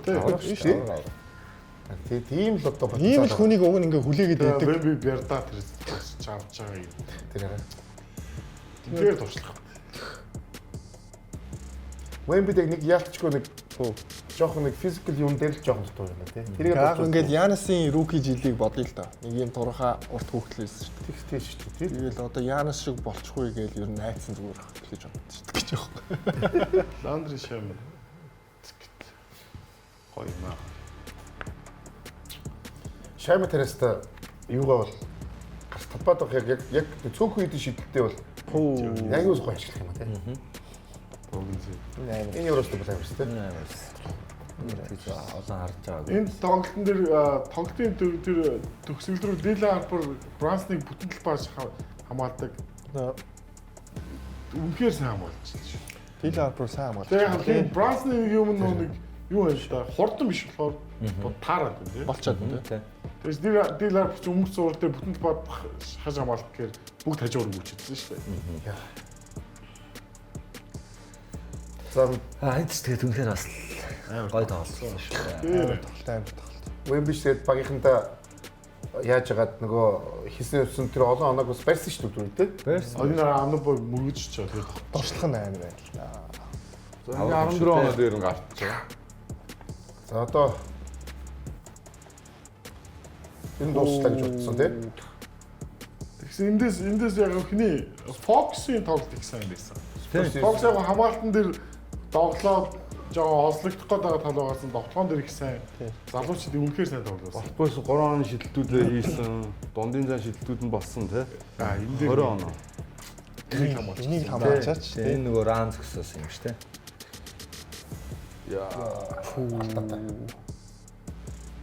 Энийний дараа нэг 2 буруу шийдвэр. Довтлогон дээр нэг 2 буруу шийдвэр гаргацсан да. Би энийг ихтэй намтай яг битсэн дээр битсэн. Анар бол тэхгүй гэсэн би бол тиймэр санагдсан анараа. Тэр ярилцсан одоо яг Новицки юм байна шүү Тий. Жижиг Новицки. Жижиг Новицки. Яг уу. Яа энэ л бүр Одоо тайм аут уу? ингээд тайм аут Энэ гүйцэн штэ. Энэ эдгээр гүйжиж энэ онооны зүрэг арилгасан. Тий. Тэгвэл энэ дээр бол Энэ тоглолтын эхний тоглолтын дээр удаан тоглосон түрээсэн штэ. Энэ тоглолт энийг хийгээд тийм ээ. Тэр өнцгийг би харж байгаа. Гэхдээ миний өнцөг нөгөө залуу тоглолтчноор гөөгүй тэр чи юу гэсэн үг юм бэ? Дасалжуулж байгаа. Энэ талбай дээр залууч тоож би тайм аав байна. гөөгүй муудагтай овер тайм байх боломж бас байгаа. Зүгээр энэ дээр зүгээр Вембигийн гарсан шийдвэр нь буруу байхгүй юу? Сая гурван Вембиг ингээд бөмбөг заалж чаддгүй ямар Мичл Робинсон биш шүү дээ. Тэгж бодохгүй шүү дээ. Яг гэж. А тийм би ойлгож хамгаалтаа ингээд авч амжиг байхад тоглох хурдан тоглох окей. Тэрийг би ойлгож байна. Гэтэ бас хамгаалтын байр илүү эслэг сайн байгаа шүү дээ. хурдан давхаар газ оноо авчвал амар واخгүй юу? Тэгээд Вемби холтон тоглогчдод атгуулах хэрэгтэй. Хажуу талд нь яг баруун талд нь Fox байж байгаа байхгүй юу? Тэгээд зүгээр нөгөө нэг туршлагагүй залуу тамирчныг гаргадаг алдааг гаргачихж байгаа байхгүй юу? Одоо шинэ энэ LeBron James-ээс бол LeBron бөмбөг залаад явж шүү дээ. Холдож игээл. Тэгтээ тэргүүл өөрөө шитгэж байгаа юм бол. Тэгтээ тэргүүл цөөхөн секунд үлдсэн Вемби өөрөө залж чаддаг тоглогч бол тэр 13 секунд өөрөө залаад байж байгаа. тэр 13 секунд нэг тайм аваад нөгөө нэг юм хувилбар явах бол хэрэггүй байсан гэж үзэж байгаа юм тий. Сайн тохиолдол бол тий. Зүгээр хурдан тоглооны явж байгаа хамгаалт байрын эслэгийн тохиолдолд аль аль гуршина пуш хийх гэж үүснэ. За тэгээ ямар нэгэн байдлаар тэр тоглохоо стол болоод ингээд зогсоод гаргалгаагүй очих юм бол тайм энэ бэкшин даваа тал тэр шүү дээ тоглоод үргэлжлэж байгаа шууд зүйдээ тайм авчулдаг тий. Тэгээ дээрээс тоглолтын харьцаа чинь тэнцүү байгаа учраас алдах юм байхгүй шүү дээ бөмбөгөө барьж байгаа тоглолт. Энэ тохиолдолд зүгээр бөмбөг алдалт хийж болохгүйсэн шүү дээ. Тэрүүн андуур ярьж ихний тоглолтын дээр шинэ тоглолтын дээр бас 39 секундээр тайм авдаг чинь байхгүй юу? Бас яг 6 минутаас 2 минут хүртэл 97-83-аас ран хийсэн шүү дээ. 17 оноо. Тэгээд тайм авахгүй явсан амжилтаас 39 дээр тайм авсан. Тэг явж байгаад оноо адилхан явж ирсэн дээр дөрөөж явсан чинь яг явах үед нь тайм аваад зогсооцсон тэр нь гарч ирээд бөмбөг алдсан. Жишээ Вемби шидсэн шүү дээ. Мичл Робинсон дээр ингэж дайрахгүй байж байгаа. Тэгсэн завьснаа шидсэн шүү дээ. Дундаас. Дундаас тань. Тэгээд тэр тоглолтын имлээ тэр чигээр хэрэгжиж байгаа. Буцаад тэгэхээр алдсан шүү дээ. Авах гэж. Тэгсэн чинь саях дээр болохоор уг нь 30 бид зөв миний төсөөллөөр бол 39 дээр авахгүй байгаад саях дээр авсан. Яг 39 дээр аваад алдсан учраас саях дээр аваагүй байхгүй. Саях аваагүй бол 2 тайм үлдчихэж байгаа байхгүй. Одоо 39 дээр ч аваагүй бол 2 тайм байгаа. Гүр тэр 39 дээр тэрийг аваагүй тэр нь оноо болцсон байсан бол тоглолт тэр чигээр л өөр дүр зураг шүү дээ. Тийм ээ. Одоо дараа нь хэрвээ гэдэг. Тэгээд дараа нь тоглолтын төгсөл 6 секунд дээр 9 секундээр тайм аваасан. Тэгээд 20-ын тоглолт яваад Вемби дахиад шидчихдэг үстэй. Тийм дахиад шид. Тэр тайм аутын дараа тоглолтын эсрэг 2 тайм авахд хоёулын дээр нь үр дүн гарсан юм шүү. Тэгэхээр Спурсээс л бас юу хэрэгтэй вэ гэхээр өөрсдийнх нь тэр мэдрэмж хэмнэлээр нь тоглож ирсэн нь шигтэй шүү. Бүгд тоглолтын статыг харж байгаа. Цаасаа харахгүй байгаас тий. Бүгд тоглолтын стат харсан шүү дээ. Харсан уу? Харсан. Тоглолтын жиг тоглосон юмнууд бүгдийг харч уу тий. Гүүгөө зүгээр л тоглолтын статыг л харсан. За. Тэгээ яг үгүй бүх юм нөгөө нэг хоёр талтай л да. Ханти тий. Тайм аваад ажилтаа болчвол энэ тайм аваад нөх нь тайм аваад алдчихвал энэ мяд салж үзсэн. Тэгээ 50 Түр саяг дээр тайм авах байсан. Тэр Вемби авч зааж авсан дээр дохоо ичүүл яах юм. Өстө дасгалжуулагч нь мэдрээд хэрэг тайм аваагүй мó. Ийм багхгүй. Маш энгийн шүү. Тэгвэ. Гэтэ яг зүгээр одоо нөгөө нэг нь тэр хэрэгжээг болохоор хэрвээ гэдэг зүйл ярьж байгаа байхгүй. Тэгс нөгөө талд ярьж шүү дээ. Хэрэгжээг юм чи хэрвээ байх шаа спорт хэрвээ гэж байдгүй. 13 секундын дээр тэр таймыг шууд самбраас бум богохт нь аваад тэгээд нэг гой хувилбар явахад хамгийн муутай алдлаа гэхэл овертайм. Зүгээр юм шүү дээ. Бас санаа. Бас сонирм баггүй. 9 секундын дээр тайм аут аваад Fox дээр заслаа яваад өөр дээр 2 минутад сул байгаа Вемби рүү пас очоод Вемби ирэхэд бас сул шидэлт хийсэн баггүй. Тэгээ энэ орохгүй бол тэр чин тухайн үеийн моментын асуудал болохоос тэгэхээр тайм аутаас гарч ирээд тэр нэг зурсан хувилбарыг хэрэгцсэн үү? Хэрэгцсэн. Тэр шийдэл унах өдрөө нь унахгүй өдрөө байна. Тэгэл энэ яг ялгаагүй тэгэл бас нэг туршлага болоод үлдчихэж байгаа. Хүн болгон Вембиг яагаад дайрсангүй гэдэг байгаа байхгүй. Тэр чинь тэгээд бутал гурав Вембиг дайхаар угаасаа ингээд хамгаалалт нь хонцсон байгаа болохоор тэгээ шидэлтэй суулгаагаараа шидэлтэй л авч байгаа. Тэгээ тэр бол ер нь тухтай гой шидэлтэй. Дээрс нь Вемби ч өөрөө дундаас их сайн шидэлтэй шүү дээ. Тэгээ бүх тим амир өндөр үн чинь хинч хамгаалсан юм дээгүүр шидчих болно. Тэгээ тэрийг оршлоо л гэж бодсон. Тэр ямар амар сул шидчихвэл гэж бодсон. Яг зөв тэр өмнөх 39 секундээр Вемби зүгээр барь зогсоод мейло шиг юм идэв байхгүй юу? Нүүр харж нэг жаб хийцтэй шидчихдэг байхгүй юу? Тэрэн дээр л сүүлийнх дээр бас сайн. Тэгэхээр одоо ороогүй гэхээр одоо Нью-Йорк нэг Йондотой байл гэж хэлдэг. Яг одоо жишээ нь дасгалжуулагчтай эхний тоглолтын дээр тайм авах газар аваагүй алдаага 2 дугаар тоглолтын дээр давтахгүй тулд автсан чинь жоохон хоёр бас юу болчихсон. Хоёул нь хожигдчихж байгаа учраас саний хоёулын дээр нь бас хоёр өөр юм туршлага болоод үлдсэн. За Вемби нэгдүгээр эхний хагас 7 аваад хоёрдугаар санживал өнгөрсөн жил OKC дээр дасгалжуулагч Марк Диагно яг нэг OKC Денвер эсрэг суврал дээр хоёр тоглолт дараад өгсөн шүү дээ хожигдсон тоглолтоо. Тэгэл за Марк Диагно дасгалжуулагч эдгээр бүгдээрээ залуу байна. Диагно дасгалжуулагч анхны ингээд яг ярьж ирсэн тэгээ туршлага болоо. Гэтэ эцэстээ авраг болж шатцсан. Тэрнтэй адилхан Мич Джонс яг л өнгөрсөн жилийн дээр Диагно шиг л надад яг адилхан кейс. Энэ нөгөө Вемби нөгөө хоёрдугаар хагас нөгөө багийнхтайгаа нөгөө ягаад хурцлаад өөрийгөө ч хурцлаад үнэхээр тоглолт тий. Өөрийгөө 7 он авсан байсан. Тэгээ шууд хоёрдугаар хагас 22 он болгож тий. Багс болгож. Баг трипл шүү дээ тий юугаа. Тэгээ яг уул нь бол багийн сүүлдүүд яг эдгээр 14 оноос эргэж ирээд бүр тэнцээд тий. Тэр нэг юу гаргаагүй бол хожигч боломж байлаа тий. Ер нь заавал хожих хэрэгтэй тоглолтоо шүү дээ. Тий. Тэгээ баланс дээр нэг үлгэрийн шидэлтэй хийж авах. Тэр угаасаа тэгээ өөр яаж хамгаалах вэ тэр тий. Тий. Тэр амар шидэлтэй амар шидэлтэй шидэлтэй зүгээс шийдэж. Яг өөрийнхөө үндсэн зайруугаа ороод ирсэн байсан. Тэгээд яг тэр бол мэдрэмж бэлтгэлийн л үр дүн баха. Тэр цагиргаач бараг сайн хараагүй хажууд чинь ингээ унжаахтаа шиддэг. Тэр бол амар хэцүү. Урдлаас нь хин Васил өсрөхтэй яг хажуус баруугаараа хоцчихдаг тий. Би яг цөөн гараагаа болдгоо л гэдэг бодол төрж байгаа. Рефлексээр л хамгаалж. За тэгээд энэ цувралын ер нь хамгийн одоо нөгөө юу байгаад байгаа ч байна. багт нэмэх тасахаараа нэрх байх юм нэг тий. Одоо хамгийн их нэмэгтэй гэж ярих хэрэгтэй тий. Тоглолтод. Энэ плей-оффт байгаад шүү. Магадгүй финалийн үнцэнтэй тоглогчид яригдах гэж байна. Хоёр тоглолтын дараа хүчтэй яригдчих хэлж байна. Хаа Брансно гэж ярих уу тий. Тэгэхээр гоё шүү. Гэтэ яаж ч Бранс баг тий. Мэдгүй. Тэр үлцэн хоёр тоглолтыг яаж шийдэх юм те? Тий. Яг гол нь Брансан хаачаад байна л та тоглолт. Тэгэхээр тэгэл Брансан багталтаа юм зүг. Брансан чинь энэ тоглолтын дээр 20 он аваад хасгаар байна шүү. Харин тийм ууг нь тийм байна. Хэм болохоор Канадад хийчихэд Канадад нэг гарна. Тийм асуудал байгаа. 4 тим байгаа мó. Нэг хасгаар нэг гарна нөгөө. Тэгээ энэ тоглолтын дээр Carlin Towns Бранснаас илүү он авсан мэт. Хоёр тоглолтын дээр 18 оноо тий. Тэгээ энэ Вембиг хамгаалж байгаа. Гэхдээ ер нь л сайн байгаа, аим байгаа. Маш сайн. Амар. Гэтэр бид нар Wemby үргэлж ер нь бол энэ Wemby-ний Яг статистик харах юм бол би бол 5 л гэж хэлээ. статистикаар бол Тийм дабл хийж соёл хавлаа. бид нар ихтэй Wemby ер нь хэнийг бол Катиг ер нь байнга юм шүүмжилдэг шүү дээ. Нэг гүйцэд өөрийгөө гаргахгүй байна, залахгүй байна, ийм байр гэж байнга гэдэг үсэн шүү дээ. Потенциалтай өрөхгүй байна. Потенциалтай өрөхгүй байна. All-star болоод идэг ийм All-star ордонд орох гарах хүн зөндөө байдаг гэж аюу хэрдэг үсэн шүү дээ. Тэгсэн энэ тоглогч яалтчгүй бас сүүдийн юмнуудад ингээд өөрийгөө Карл Антони Таунс одоо NBA-д орж ирээд 11 жил болсон байна. Пүү 2015 оны драфтын эхний сонголт бас удацсан шүү дээ. 2 дахь сонголт нь D'Angelo Russell, 3 дахь сонголт нь Jahlil Okafor гэдэг. Нэг нь NBA-гийн сэлгээ, нөгөө нь бүр NBA-д авах одоо Японд тоглож байна. Тэгэхэд Карл Антони Таунс 30 настай.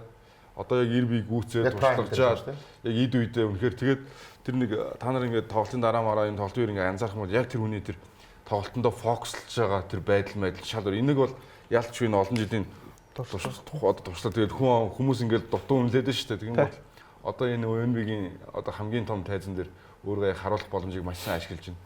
Тэгэл тэр ээжийнхаа одоо ээжтэй зориулжийн тоглолтуудыг хийгээд ах шиг байна л да ер нь бол тийм.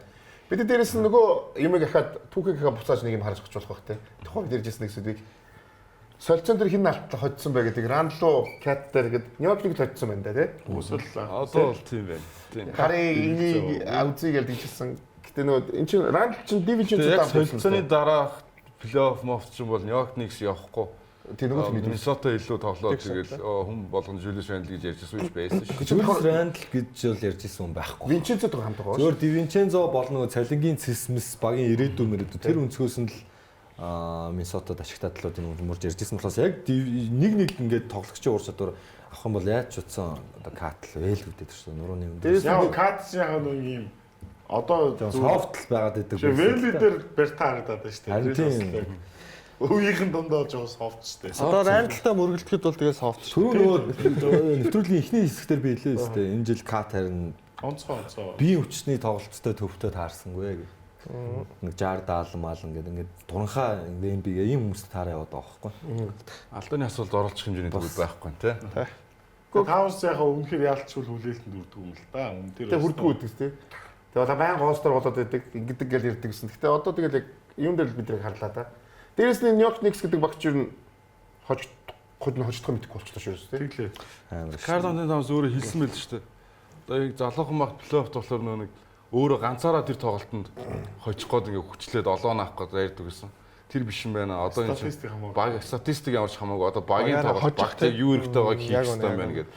Тэр чинь одоо тэгэл бас туршлагатай болсон байна гэсэн. Нөгөө гаргаад нөгөө өөрөө нөгөө ассист аягүй хөгдөг болсон гэж бид нар ярьжсэн шүү дээ. Атланта Окстой тоглолтоос эхлээд энэ бүх юм өөрчлөлт гэсэн. Яг тэрийг яваад энэ дээ. Тэгээ тэр ихний тоглолтыг Карл Антони Таунсын тэр хэлсэн багийнхандаа хэлсэн юм байсан шүү дээ. Бид нар тэр эсрэг бага 37.9% товтлуулж байна.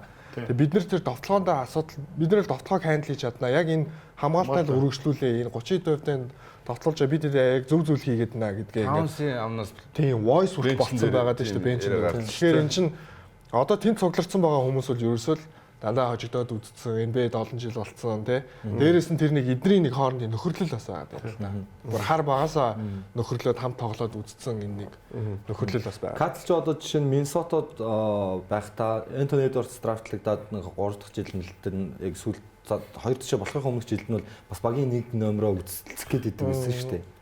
Тэгээд ер нь бас явах шалтгаан тэр баггүй. Миннесота маа ирээдүй бол Эдвардс чи бишээ гэдэг ер нь салах шийдвэрэхгүй бол тэр хоёр чинь бас яг хин багийн нэг дээр үсэн. Одоо болохоор Кат би ингээ Брансон нэг нь хүлэн зөвшөөрөөд өөрөө хоёрын рол дээр тоглоод ирэхээр арай өөр болж байна.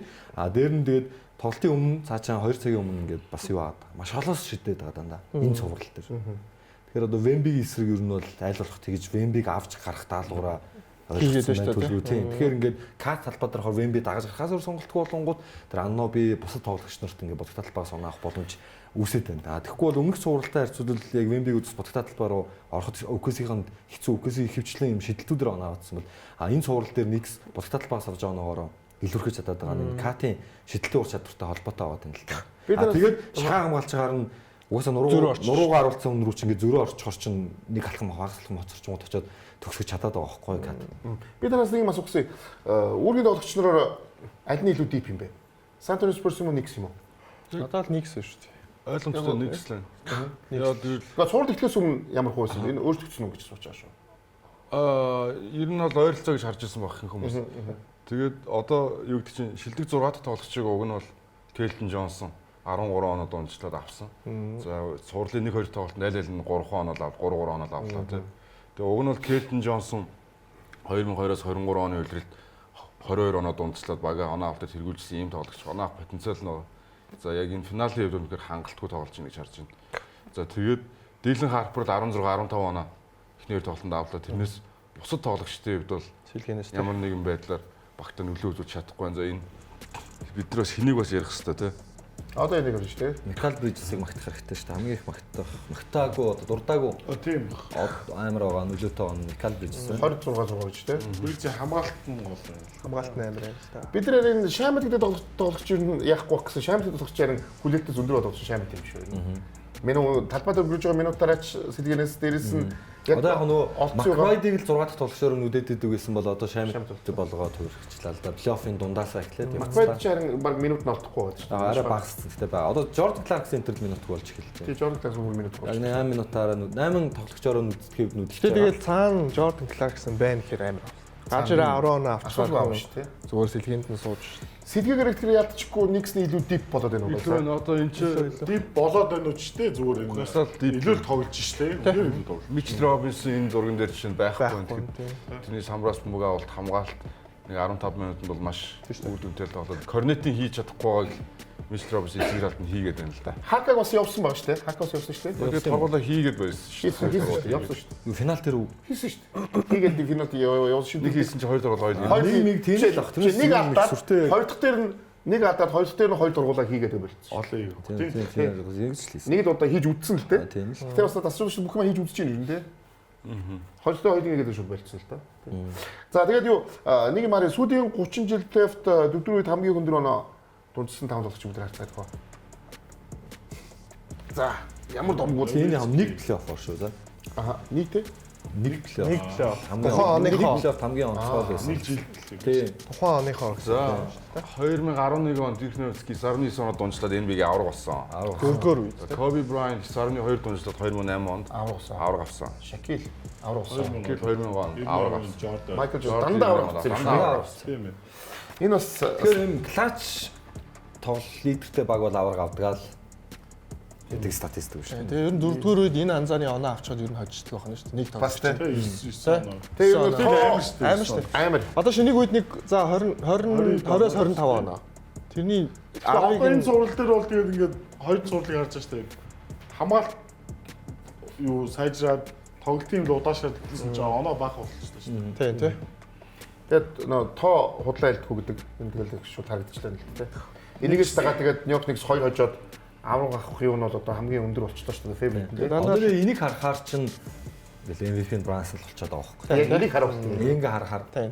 Яг лидер нь Брансон. Домгуудтай тоглолтыг төгсгдөг хүмүүс л MVP авах хэрэгтэй л байна. Шийдэж чинь тийм. Тэрнээс одоо хамгийн өндөр оноо дунджилж байгаа ч гэсэн яг шидэлтийн хувь харах юм бол бас 30% дээр л байгаад шүү Брансны. Тий. Тэгэхээр Спurs сайн болж байгаа байхгүй юу? Уул нулаа сайн. Одоо яг зөв NBA финал Finals MVP-тэй бас заримдаа бас сайхан адармаатай шүү дээ. Аа, ер нь хэрүүл дагуулдаг шүү дээ. Байнга ер нь. LeBron 30 баг 40 оноо дундчлаад ийгээ финалийн LeBron-ыг хамгаалсан гэж авсан шүү дээ. Авсан шүү. Яаж ч авсан. Гэтэ нөгөө хамгаалсан хүн амар хүн стат нь амар шиг юм. Хамгаалаагүй юм шиг. Хамгаалаад. Тэр Tatum Brown дээр бас хэр хэрүүл боллоо. Тийм шүү дээ. Бөө хэрүүл болсон юм дээ. Tatum Brown угаад бөө хэрүүл болсон юм дээ. Дэлхийн дээр хэрүүл болсон юм дээ. Тэгэхээр ер нь одоо тэр хоёроос төгчүүл хэрүүл болох юм байна. Тэр хоёрын дунд юм ортол хэрүүл болсон. Яг зүгээр Брансон авчвал Кат сайн байсан. Үнэхээр MVP төвшин тоглосон шүү гэж өнгөрч. Кат авчих юм бол зэг хэрүүл шүү дээ. Гол дүр нь байгаа юм чинь тийм. Нөгөөх нь King үстэй юу хин дөгч байгаа. Фэнүүдийн Байлгын дөггүй Робин дөгчлөө шүү тэгэл дээ. Гоё болоо. За юу плей-оффын түүхэнд хамгийн олон дараалж хоцсон. Тэгээд сурч энэ чинь 13 болчиход байгаа л одоо. 15 гэж дуусчих юм шүү дээ. Дуусгүй. Гогос юу явах юм шүү. Хамгийн дээдл нь шууд одоо авраг авах юм бол юу тэнцэх юм бэ шүү дээ. Golden Warriors тэнцэх юм байна. Илүү гарна гэж байхгүй юм ба шүү дээ. Golden State Warriors нэг иймэрхүүл явсан л байгаа байхгүй тий. 15 тогт шиг аим шүү дээ. Харин бүх цаг үед л юу юм яа 12 шиг амар биш. Хинч амар бишгээ байгаа чи юм байна. Өдрөлд 15 хожих амар шүү дээ бас. Юу тийш үү? Юу 8 хожих хэцүү. Харин тий. 6 7 хожих хэцүү шүү дээ. Жишээ нь Флорентин тош аврын төлөө цууртыг нэг хожигдсан. Тий. 15 дараач очоод 15 очоод нөө Кливленд нэг очоод 3-1 болоод тэгээд 4-1-ээр дууссан. Гэхдээ яг энэ стат бол нөгөө бүх статууд нь ерөөсөө авраг авах юм бүх юм дээр байдаг шүү. Толгож байгаа байлч авраг авах нь Нью-Йорк Никсийн талд орчсон байна. Багийнхын юунч Нью-Йорк Кливленд дээр яхаа бас уг нь цуврал нь зогсол өшөөш зогсох байсан юм а тий. Нөгөө J.R. Smith баларч байгаа. Пас ингэсээр аваад яачдаг. Леброны ингэдэг. тийм 50 оноо. Тэр бол Леброн 50 оноо мөчтэй. J.R. Тэр бас гайхалтай. Юу төгсгөлийн мөчлөө шийдээд оноо хэд байгааг мэдэхгүй байж. Самбар авч. Залаа зогтаадаг өө. Яг хөө тэгээд бас үе одоо тэгээд бас эрээр заад юм байл гэдэг байгаа л шүү дээ. Хүн бас тэгэж паниктдаг байна. Тоглол зогссон байгаа шүү дээ. Тэгээд чөлөө шийдэж чад оноогоо харж хаан үсттэй хүн талбай дээр байгаа юм чинь. Тэгээд төгсгөлийн мөч. Оноо мэдчих ситуац мэдчих шүү дээ. Өөрөө оноо илүү байна гэж бодсожсэн гэдэг чинь. J.R. Smith тэгээд муу ухаан муутай гэдэг одоо дэлхийд даяараа бүүлээсэн сая төгссөн. 4 тэг GP 4 голчин 398 жилүү 4 жилүү бүр голцсон голчтой. Тэр юм л тэгээд тэр хүний тахинцтай яг гэд орчтой. Ухаан сарсан болов таа. За би ер нь яасан голохгүй байна. За тэгээд эмбид огт хамтгаар дуусаад тэгээд бид нар хэсэг юмдраа засаад дахиад бүгдээрээ бас маш гоё гоё зүйлүүд л бид нар ярилцуулнаа. The New York Knicks are going to the NBA Finals. The Spurs are going to the NBA Finals. From midcourt. Brunson throws it up and Bridges throws it. The spin. Brunson gets it to go. Harper gets a foul. And the basket for two. There will be a new champion in the NBA. A new era has dawned.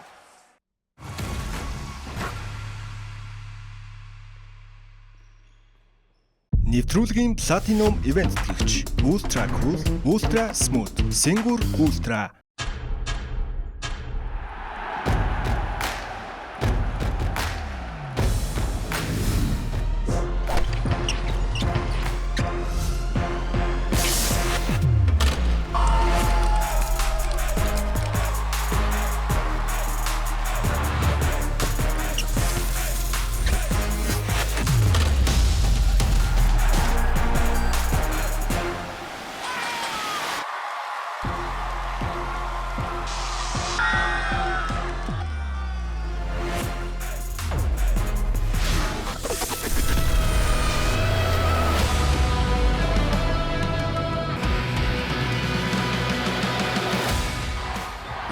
жилийн турш Монголын сагсан бөмбөгийн хөгжлийг хамтдаа бүтээсэн Sengur брэнд.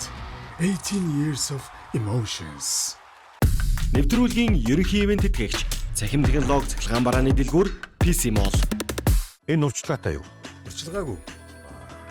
Энэ урьдчилгаатай юу? Урьдчилгаагүй. Хүй, энэ урьдчилгаатай юу? Энэ бас урьдчилгаагүй. Гадууцаа хамгийн хиндаа бэлэгтэй урьдчилгаагүй лизингээр аваарай. Гадууцаа зөвхөн PC Mall-оос. Нэвтрүүлгийн Platinum Event төлөвч Сагсан бөмбөгийн спортыг дэмжигч Coca-Cola. iCo гол хөтөлбөр эхэллээ. MCS Coca-Cola-гийн бүтээгдэхүүний бөглөөний доорх кодыг уншуулж хөлбөмбөгийн мини тоглоомд оролцоорой. Нэг бөглөө, нэг боломж. Алдах хүртлээр гол оруулж, оноогоо нэм. 7 хоног бүр ихний 100 хэрэглэгч гарын бэлгийн эзэн болно. Харин сар бүр ихний 10-т багтсан шилдэгүүд супер бэлгийг хожих боломжтой. FIFA 2026-гийн албан ёсны түнш Coca-Cola. Нэвтрүүлгийн ерөнхий ивент тэтгэгч Цахим технологи цахилгаан барааны дэлгүүр PC Mall. 1,200,000 төгрөг байхад iPhone 17 авчиж ийн гэсэн үг. Тийм ээ ана бүр 17 Pro Max. Биднийх чинь тэгээд албан ёсны хэрэгтэй. Дээрээс нь бусад хатраас хамгийн хямд. Эзэнгийн хэлбэр нөхцөлтэй авч ил та. Авъя. Урьдчилгаа 20% төлөөд хамгийн хэлбэр лизингээр iPhone 17 тавуулаарай. PC Mall 75 35 35. Нэвтрүүлгийн Platinum Event төлөвч Ultra Cool, Ultra Smooth, Sengur Ultra.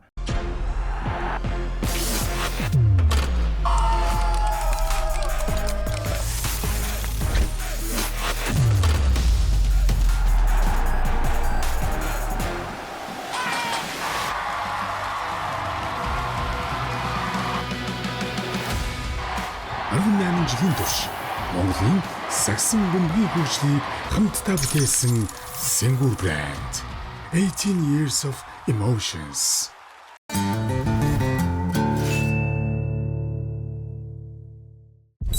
Нэвтрүүлгийн Platinum ивент төлөвч. Сагсан бөмбөгийн спортыг дэмжигч Coca-Cola. iCo гол хөтөлбөр эхэллээ. MCS Coca-Cola-гийн бүтээгдэхүүний бөглөөний доорх кодыг уншуулж хөлбөмбөгийн мини тоглоомд оролцоорой. Нэг бөглөө, нэг боломж. Алдах хүртлээр гол оруулж, оноогоо нэм. 7 хоног бүр ихний 100 хэрэглэгч гарын бэлгийн эзэн болно. Харин сар бүр ихний 10-т багтсан шилдэгүүд супер бэлгийг хожих боломжтой. FIFA 2026-гийн албан ёсны түнш Coca-Cola.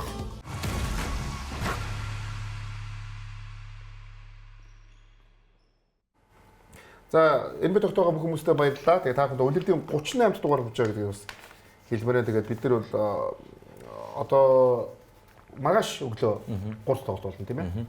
Тэгэхээр эх 7 хоногт гэхэд бол бас нэлээд бас ер нь авраг тодорцсон байхыг ч үгүйсгэхээр байна тийм. Үүсгэхээр. Тийм. За тэгээд нэвтрүүлгийн платины үед тэгж үндэсний дээдлэгийн алт усны ап Токио тоглолтын хуваарьцаас зөвхөн Токиогоос тавхан хараарай.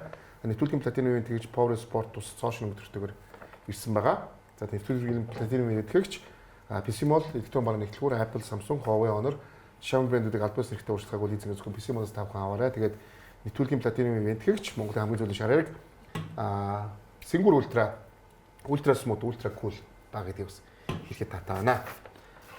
За тэгээд бүгдээрээ юу явах вэ? Нэгэнт яасан юм чи одоо нөгөө сая бол ихний хоёр тоглолт ярьсан.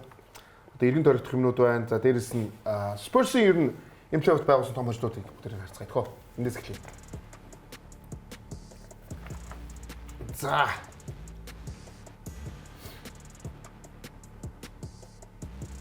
Хожигчоо дараа нь мэдээлэлээ. Одоо зүгээр яг хав тийм олооноор хожих хэмжээний тийм бас өөрсдөө хурцлж гарч ирж чаддаг баг байна тий. Гэдэг юм сарлаа. Яг нэг хожихоороо тий. Анаа садыг өгсөн бэ? Юу айд талбад ирээд өгсөн бэ? Одоо энд байгаа шүү дээ. Энд уун байгаа шүү дээ. Гарна шүү дээ. За би яриага гоё яачихгүй илүүчихгүй гоё. Тэр чинь хүснэгтэй үгүй их гэдэг шүү дээ. Энд одоо энэ 3 тоглолтын хожих юм ярьж агаад дараа нь уусаад 38-т 21 27 гэдэг чинь ононы зөрүүтэй байсан байж та тий. Үгүй өвгсийг ингэж хоцсон баг бид сүүлийн 2 жил хараагүй. Тийм ээ тийм. Сүүлийн 2 жил өвгсөн 2 очсон бас өвгсийг. Зөв ганцхан зүгээр MSG дээр л зүгээр яг яаж харин зүгээр яах вэ гэдгийг л хармаар байна. Одоо ингэ дамжч бас амар шүү дээ. Одоо энэ хоцсон энэ олооноор хоцсон тоглолтууд дээр их тоглолтын ихэнд маш оноонхоо тэргүүллийг олж аваад тэр тэргүүллээрээс алдахгүй явсаар хагаад ингээд хоцсон байгаад байгаа тийм. Тэгэхгүй ингээд сүүлийн 2 тоглолт нь болохоор онооны тэргүүллийг ихний үед олж авч чадсан ч гэсэн энэ тэргүүлээ хадгалж чадахгүйгээр бариулах юм иймэрхүү байлаа гадаг. Энэ болохоор яалтчгүй тэр сэлгээний орж иж байгаа тоглогчдын тоглолт хангалтгүй байгаа учраас мэдээж гараанд байгаа 5 тоглогч амрах шаардлагатай тоглолтын төгсгөл рүү 4-р үе дээр ядрал багтаа оруулж учраас сэлгэнээс Келден Джонсон ч гэдэг юм одоо туршлагатай тоглогч нар бас байгаа шүү дээ. Уг нь бол тий Харрис Барнс их ч одоо юу гэдэг чинь уг нь бол бас тодорхой хэмжээний минут бол юм гарах гэж би бодоод байгаа. Би зүгээр ганц нэг түрүүчийн тоглолтод хэлжсэн нэг ганцад юмд яаж ингэж тэр нэг туршлага залуу тоглогч нар туршлага тоглогч хоёрын тий дээрээс нөгөөдүүл нь яг эд үедээ 30 насны яг эд үедээ яваад тоглогч нар боддог. Наад 22 настай одоо тоглогч нар яг одоо энэ ордны уур амьсгалыг энэ финалийн уур амьсгалыг бол жишээ нь ямар дарамттай байдгийг одоо ярьдаг шүү дээ. Энэ бол шүглж сонсогдохгүй байхгүй юу? Тэгж ойлж тийм юм шүглж сонсогддоггүй тийм дарамттай гэдэр мэдэрнэ. Одоо энэ энгийн удирдлын нөгөө орилох финал дээр орилох хоёр чинь гацдаг шиг өрөхгүй юм мэдсэнгүй гардч тийм болно. Тэгэхээр яг энийг яаж давж тэхүү гэдэг л сонирхолтой. Тэгэхээр зүү тий. Ер нь бол яг одоос эхэлсэн байлээ. Одоо эд чинь Нью-Йорк дээр очиод Нью-Йоркийн талбай дээр нөгөө бэлтгэл бүтээгээ явж байгаа сэтгүүлчийн яриамаараа өгөөл тэр Нью-Йоркоор явж байгаа шүү дээ тий. Нью-Йоркийн фэнүүд бол ерөөсөө Wembley банкын бүүлээстэй ингээл энэ таарж байгаа газруудад дандаа л энэний сэтгэл зүйн дарамт тогтсонд байгаа. Явж илээ. Тэрнээсээ харуулж илээ. Тэгвэл яг нөгөө талаараа би бас өөр олзуурхаад байгаа юм болохоор энэ Madison Square Garden-д чи яг одод төлдөг байхгүй да. Тий. Бүх энэ scoring рекордууд тэнд явдаг. Яг супер одууд тэнд өөрийгөө харуулдаг. Тэр дарамтнаас одоо цаашаа авдаг тий. Тэг Wembley team сэтгэл зүй байгаа учраас би магадгүй дараагийн 3 дахь тоглолтод Wembley би амар сайн тоглож магадгүй гэж бодоод байна би. Одоо тэр OKC-д ихний тоглолтод 40 оноо авдаг бүр. Тим тоглолт магадгүй Wembley-гээс Madison Square Garden дээрээ мэдээлэл хийвэл хичнээн гоё вэ гэж зүгээр би дотроо бодож л юм тий. Гэхдээ нэг тоглогч team байгаад ганцаараа биш багаараа team байхгүй бол ганц тоглогч team байгаад ямар ч нэмэхгүй гэдгийг харсан шүү дээ. Тэгээ одоо бол Wembley бол нэг 30 оноонд хүрэхгүй л авч штэ оноонууд. Wembley магадгүй 35-аас дээш оноо аваад Тэгээд энэ нөлөөгөөрөө байх юм бол хожиж чадах юм бол сая гоё юм болох гэдэг. Надад дотроо тийм санагдаж. Одоо нэг NBA-гийн яг суперстаруудын бас нэг хувийнх нь амбиц ч юм уу мөрөөдөл байдаг ш. Тэр чинь бол Madison Square Garden онооных нь рекордыг ивдэг те. Сайн тоглох те. Reggie Miller, Michael Jordan хин Kobe гэл те. Тэгэхээр энэ боломж Wemby-д одоо нэгдлээ. Тэр бүлээс финалийн шатнд уу. Тэд чинь финалийн шатнд таарах боломжгүй байгаа нөгөө Никс нь гарч ирэхгүй болохоор Kobe жишээ те. Тэгэхээр хамгийн том талбар дээр Wemby-д одоо түүхийн рекордыг хийх боломж бас байна. Энэ чинь хамгийн нийт байгаа юм Madison Square. Яг одоо зүгээр энэ Devin Vassell бас жоохон олдонд орж ирэхгүй бол Vassell одоо өмнөх суурлуудаас гүйцэтгэл нэгт муудсан тоглох тоон бас муудчихад байгаа. Тоон багассан. Тэрнээс маш сайн тоглож байгаа шүү. Хамаатан дээр тоглохондоо идэвхтэй орох шаардлага байна. Тэгээд яг зүгээр Spurs-ийн залуу туршлага муудаа дуусчих нэг тэр гэж ярьж байгаа ч гэсэн эхний хоёр тоглолтын агуулгыг харуул Spurs муу бол тоглоогүй шүү дээ. Уусаа хоёулын хожих боломж байсан. Тийм байна гэхээр тийм одоо хол дутуу баг уусаа биш. Нэгт хоёр талхоор хэдий залуу ч гэсэн энэ Castle, Vassell, Harper, Wemby гэсэн энэ дөрвөн тоглогчид нэг сайн тал ажиглаад байна. Дөрвөлээ Wemby-тэй адилхан сэтгэл зүй сайтай тоглогчтой байгаа даа. Юм тийм нэг юм сэтгэл зүйн муутай юм нэг юм жоохон гутранг тоглогч байхгүй байгаа байхгүй. Тэгээ дээрээс нь яг хөө тэгэл одоо нөгөө Greg Popovich гэдэг хүн байна шүү дээ. Одоо энэ хоёр тоглолтын араачсандаа ингээ уулзсан байгаа даа. Өөрийнхөө зөвлөгөө өгсөн байгаа даа. Ер нь Greg Popovich-тай уулзсан тоглолтын араас энэ тоглогчноос арай өөр гарч ирдэ шүү дээ. Тэгэхээр миний бодлоор яг маргааш болох өглөөний тоглолт бол амар тоглолт болох гэж би боддог шүү дээ. Spurs баг энэ тоглолтыг авч чадах болол гэж би зөвхөн бодож байна. Маашуудын тоглолтод бүр магадгүй сүүлийн хэдэн жил ер нь түүхэнд хамгийн их үзэл магадгүй. Тэгээ тоглолт шууд магадгүй. Тийм бах. Түүхэнд гэж шүү дээ. Угаасаа юу өссөн байсан шүү дээ. Саяны өссөн явж. Эхний тоглолтын байдлаар бүр ирээгүй гэдэг бол өссөн жил.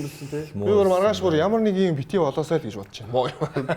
Одоо юм шүү дээ. Нью-Йорк Никс Wembanyamаг сайн хамгаалаад байна л гэж ярьж байна. Гэхдээ Wemby ихний хоёр тоглолтод 27 оноо 10 самбар 3.5 блок дуунчилсан байгаа. Бид нар одоо муу байгаа шүү дээ. Хоёр финал үзмээр байна. Тэгээ Wemby-гээс 40 оноо 50 оноо авах хармаар байгаа байхгүй. Тийм шүү дээ. Тэр нэг гоё болсон тэр нөгөө талбай дээр нэг хүүхд гүйж ирдэг. Тэр дэхтэй яаж байгаа тэрийг үст. Зураг авдаг уу? Яг довтлоо явж ирсэн ч ороод ирсэн. Яг нөөтл яаж яг нэгсэн талбай байсан. Нэгсэн довтлоо юу та. Тий. Тэгээд ихтэй дундаа. Спорсын талбайс бол тэр фэнүүд нь бүүлүүлээд дуусгасан хөө. Спорсын довтлоо байсан бол Спорсын довтлоос нь тасалж исэн бохгүй. Нэг сэг тасалцсан. Нэг сэг тасалж байгаа. Тэгэхээр нэг л бага аваад аварцсан. Тэгсэн чи тэрийг чи нөгөө дундаа өсвөлдсөн шүү дээ. Гэтэ тэр хүүхд бол ер нь тим юм гаргах юм бол ер нь ер нь манайд ч гэсэн бас нөгөө тоглолтын дээр чи бас гой соёл насан турштай. Тий, соёл суулцах хэрэгтэй байхгүй бид нар. Бид нар саяхан л ингээд бүх нөгөө ер нь яг үнэндээ 1-2 жилийн өмнө бид нар уусаагаас аваад шидтгэл байсан үнэн л ивчээ. Дундуур шээ бас. Гой ер нь дундуур ингээд тэгдэг шүү дээ. Бид нар одоо ч гүйц сулцаагүй байгаа. 2 жилийн өмнө гадны баг ирсэн бахад нэг үзэгч шидэж байсан. Одоо тэгэхээр би хэлэх гээд байгаа нэг их орноо утаасан л. Тий, сая одоо ингээд сая гараг гүйж ийн. Тэгээ тэнгүү тэрийг NBA бол нөгөө магадгүй хэдэн юугаар торохуул гэдэг ажилласан чинь бүр шийтгэл нь амар байгаа байхгүй. Насан туршдаа ямар ч талбай гэж байгаа шүү дээ. NBA тоглолт 30 багийн талбайд хизээч орж болохгүй гэдэг банжи гэдэг чинь тэгэл харин болохгүй л байхгүй тий. Тэгээ өөрөө жоо яа ондоогүй тий. Тэр бичлэг нь Wemby-д ороогүй шүү дээ. Wemby яаж өндөр юм ба тий. Тэгээ өөрөөр бол яаж орохгүй ингээд орно шүү дээ. Тэгэхээр бас энийг бас там ав дээр өвчихгүй орохгүй шүү дээ. Орохгүй бэл. За тэгээд юу хоёр тоглолтын дараа цомоо өрөх магадлал нь хэрхэн өөрчлөгдсөн бүгдээр харцгаая. За энэ бол бүр утгагүй болсон. 80 утгагүй болсон ч тэр нөгөө тал руугаа. 65 Баатар хоёр 65 35 гэж хэлсэн тоглолт буцаад нөгөө тал руугаа хоёр тоглолтын дараа 65 35. Яг тэр 80 ер нь буцаад одоо чи оронгоор ирсэн байгаа үстэй. Яг NBA-ийн тэр нөгөө ихний тоглолт эхэлж байгаа гэсэн л дээ. Ихний тоглолтондоо хоцсон баг тухай финалийн ихний тоглолтондоо хоцсон баг 70% ажилладаг гэсэн. Тэр нь 80% болсон юм шиг. Тэр нь одоо ингээд 80% болсон байна. Яг талбай дээр хоёр очиж чинь буцаад нөгөө ордон нь Madison Square Garden яана тэр гэдэг л. Тэгэхдээ яг ингээд 2-0 болчиход хожигдсан үндийн дунд явж байгаа л та Michael Bridges гэдэг. Янаас ч хожигдсан шүү дээ. Гэтэ ордон арай өөр байсан баг тий. Ордон Madison Square Garden бол уусаа амар том дарамт өгөх бах. Нөгөө талаараа үнэхэрийн гоё сэтгэл зүйтэй хүмүүст бол үнэхэрийн таалагдах байх гэж бодчих шүү. Тэгээ энэ зурлагтээ 3-0 болчих юм бол тэгээд дуусчихна л да. Одоо энэ 3 тоглолт ерөөсөө хамгийн чухал талаас 3-0 болчихвол яг тэгээд дуусчлаа. 5 тоглолтод байна. Гэтэ зөв хожиг. Гэтэ би тийг гайгүй гэж бодоод байгаа. Одоо шинэ Wemby бол Madison Square Garden-ыг тийм сонь санагдахгүй байх уу? Одоо чи Европоор тоглоод үзсэн хүнд бол Яаж яг үнэхээр чангал байх бах. Тэгэхээр тэр нөө утаа гараад Европын нөгөө гал мал асаагаад баг жаа алан мална гэдэг шиг юмыг үл үзсэн л байгаа. Тэр уур амьсгалыг бол хитгэе багс үтсэн юм шүү. Тэгсэн үзсэн. За боли хожигдлоо гэж бодъё. Тэгтэл Вембигийн үдсэн юм амар гоё байгаад байгаа. За Эмбигийн түүхэнд 0-2-оос эргэж иж чадсан. Эргэжсэн 5 тохиолдол байт юм ба шүү дээ. 5 шүү дээ. Арчин үед 3 байна. За 6 бол бүр гайхамшигтай юм болсон шүү дээ. 2-0 тэгээ 3 тоглолт нь баг 15 оноо илүү явж байгааг бариулаад. Тэгээд 4-2. Нөгөө нэг чиний ярьсан ч тэнд явж штэ Милоки Фениксийн. Хоёр тийгээр хожигдож өөрөө явж байгаа тий. Cleveland 3-1-ээс ирж ирдэг. Майами Даллас чинь тийм лөө. 6 он чинь тий штэ тий. 2-0 хожоод Даллас гимэрсэн гэж байна. Шаки хамгийн сүүлийн аварга.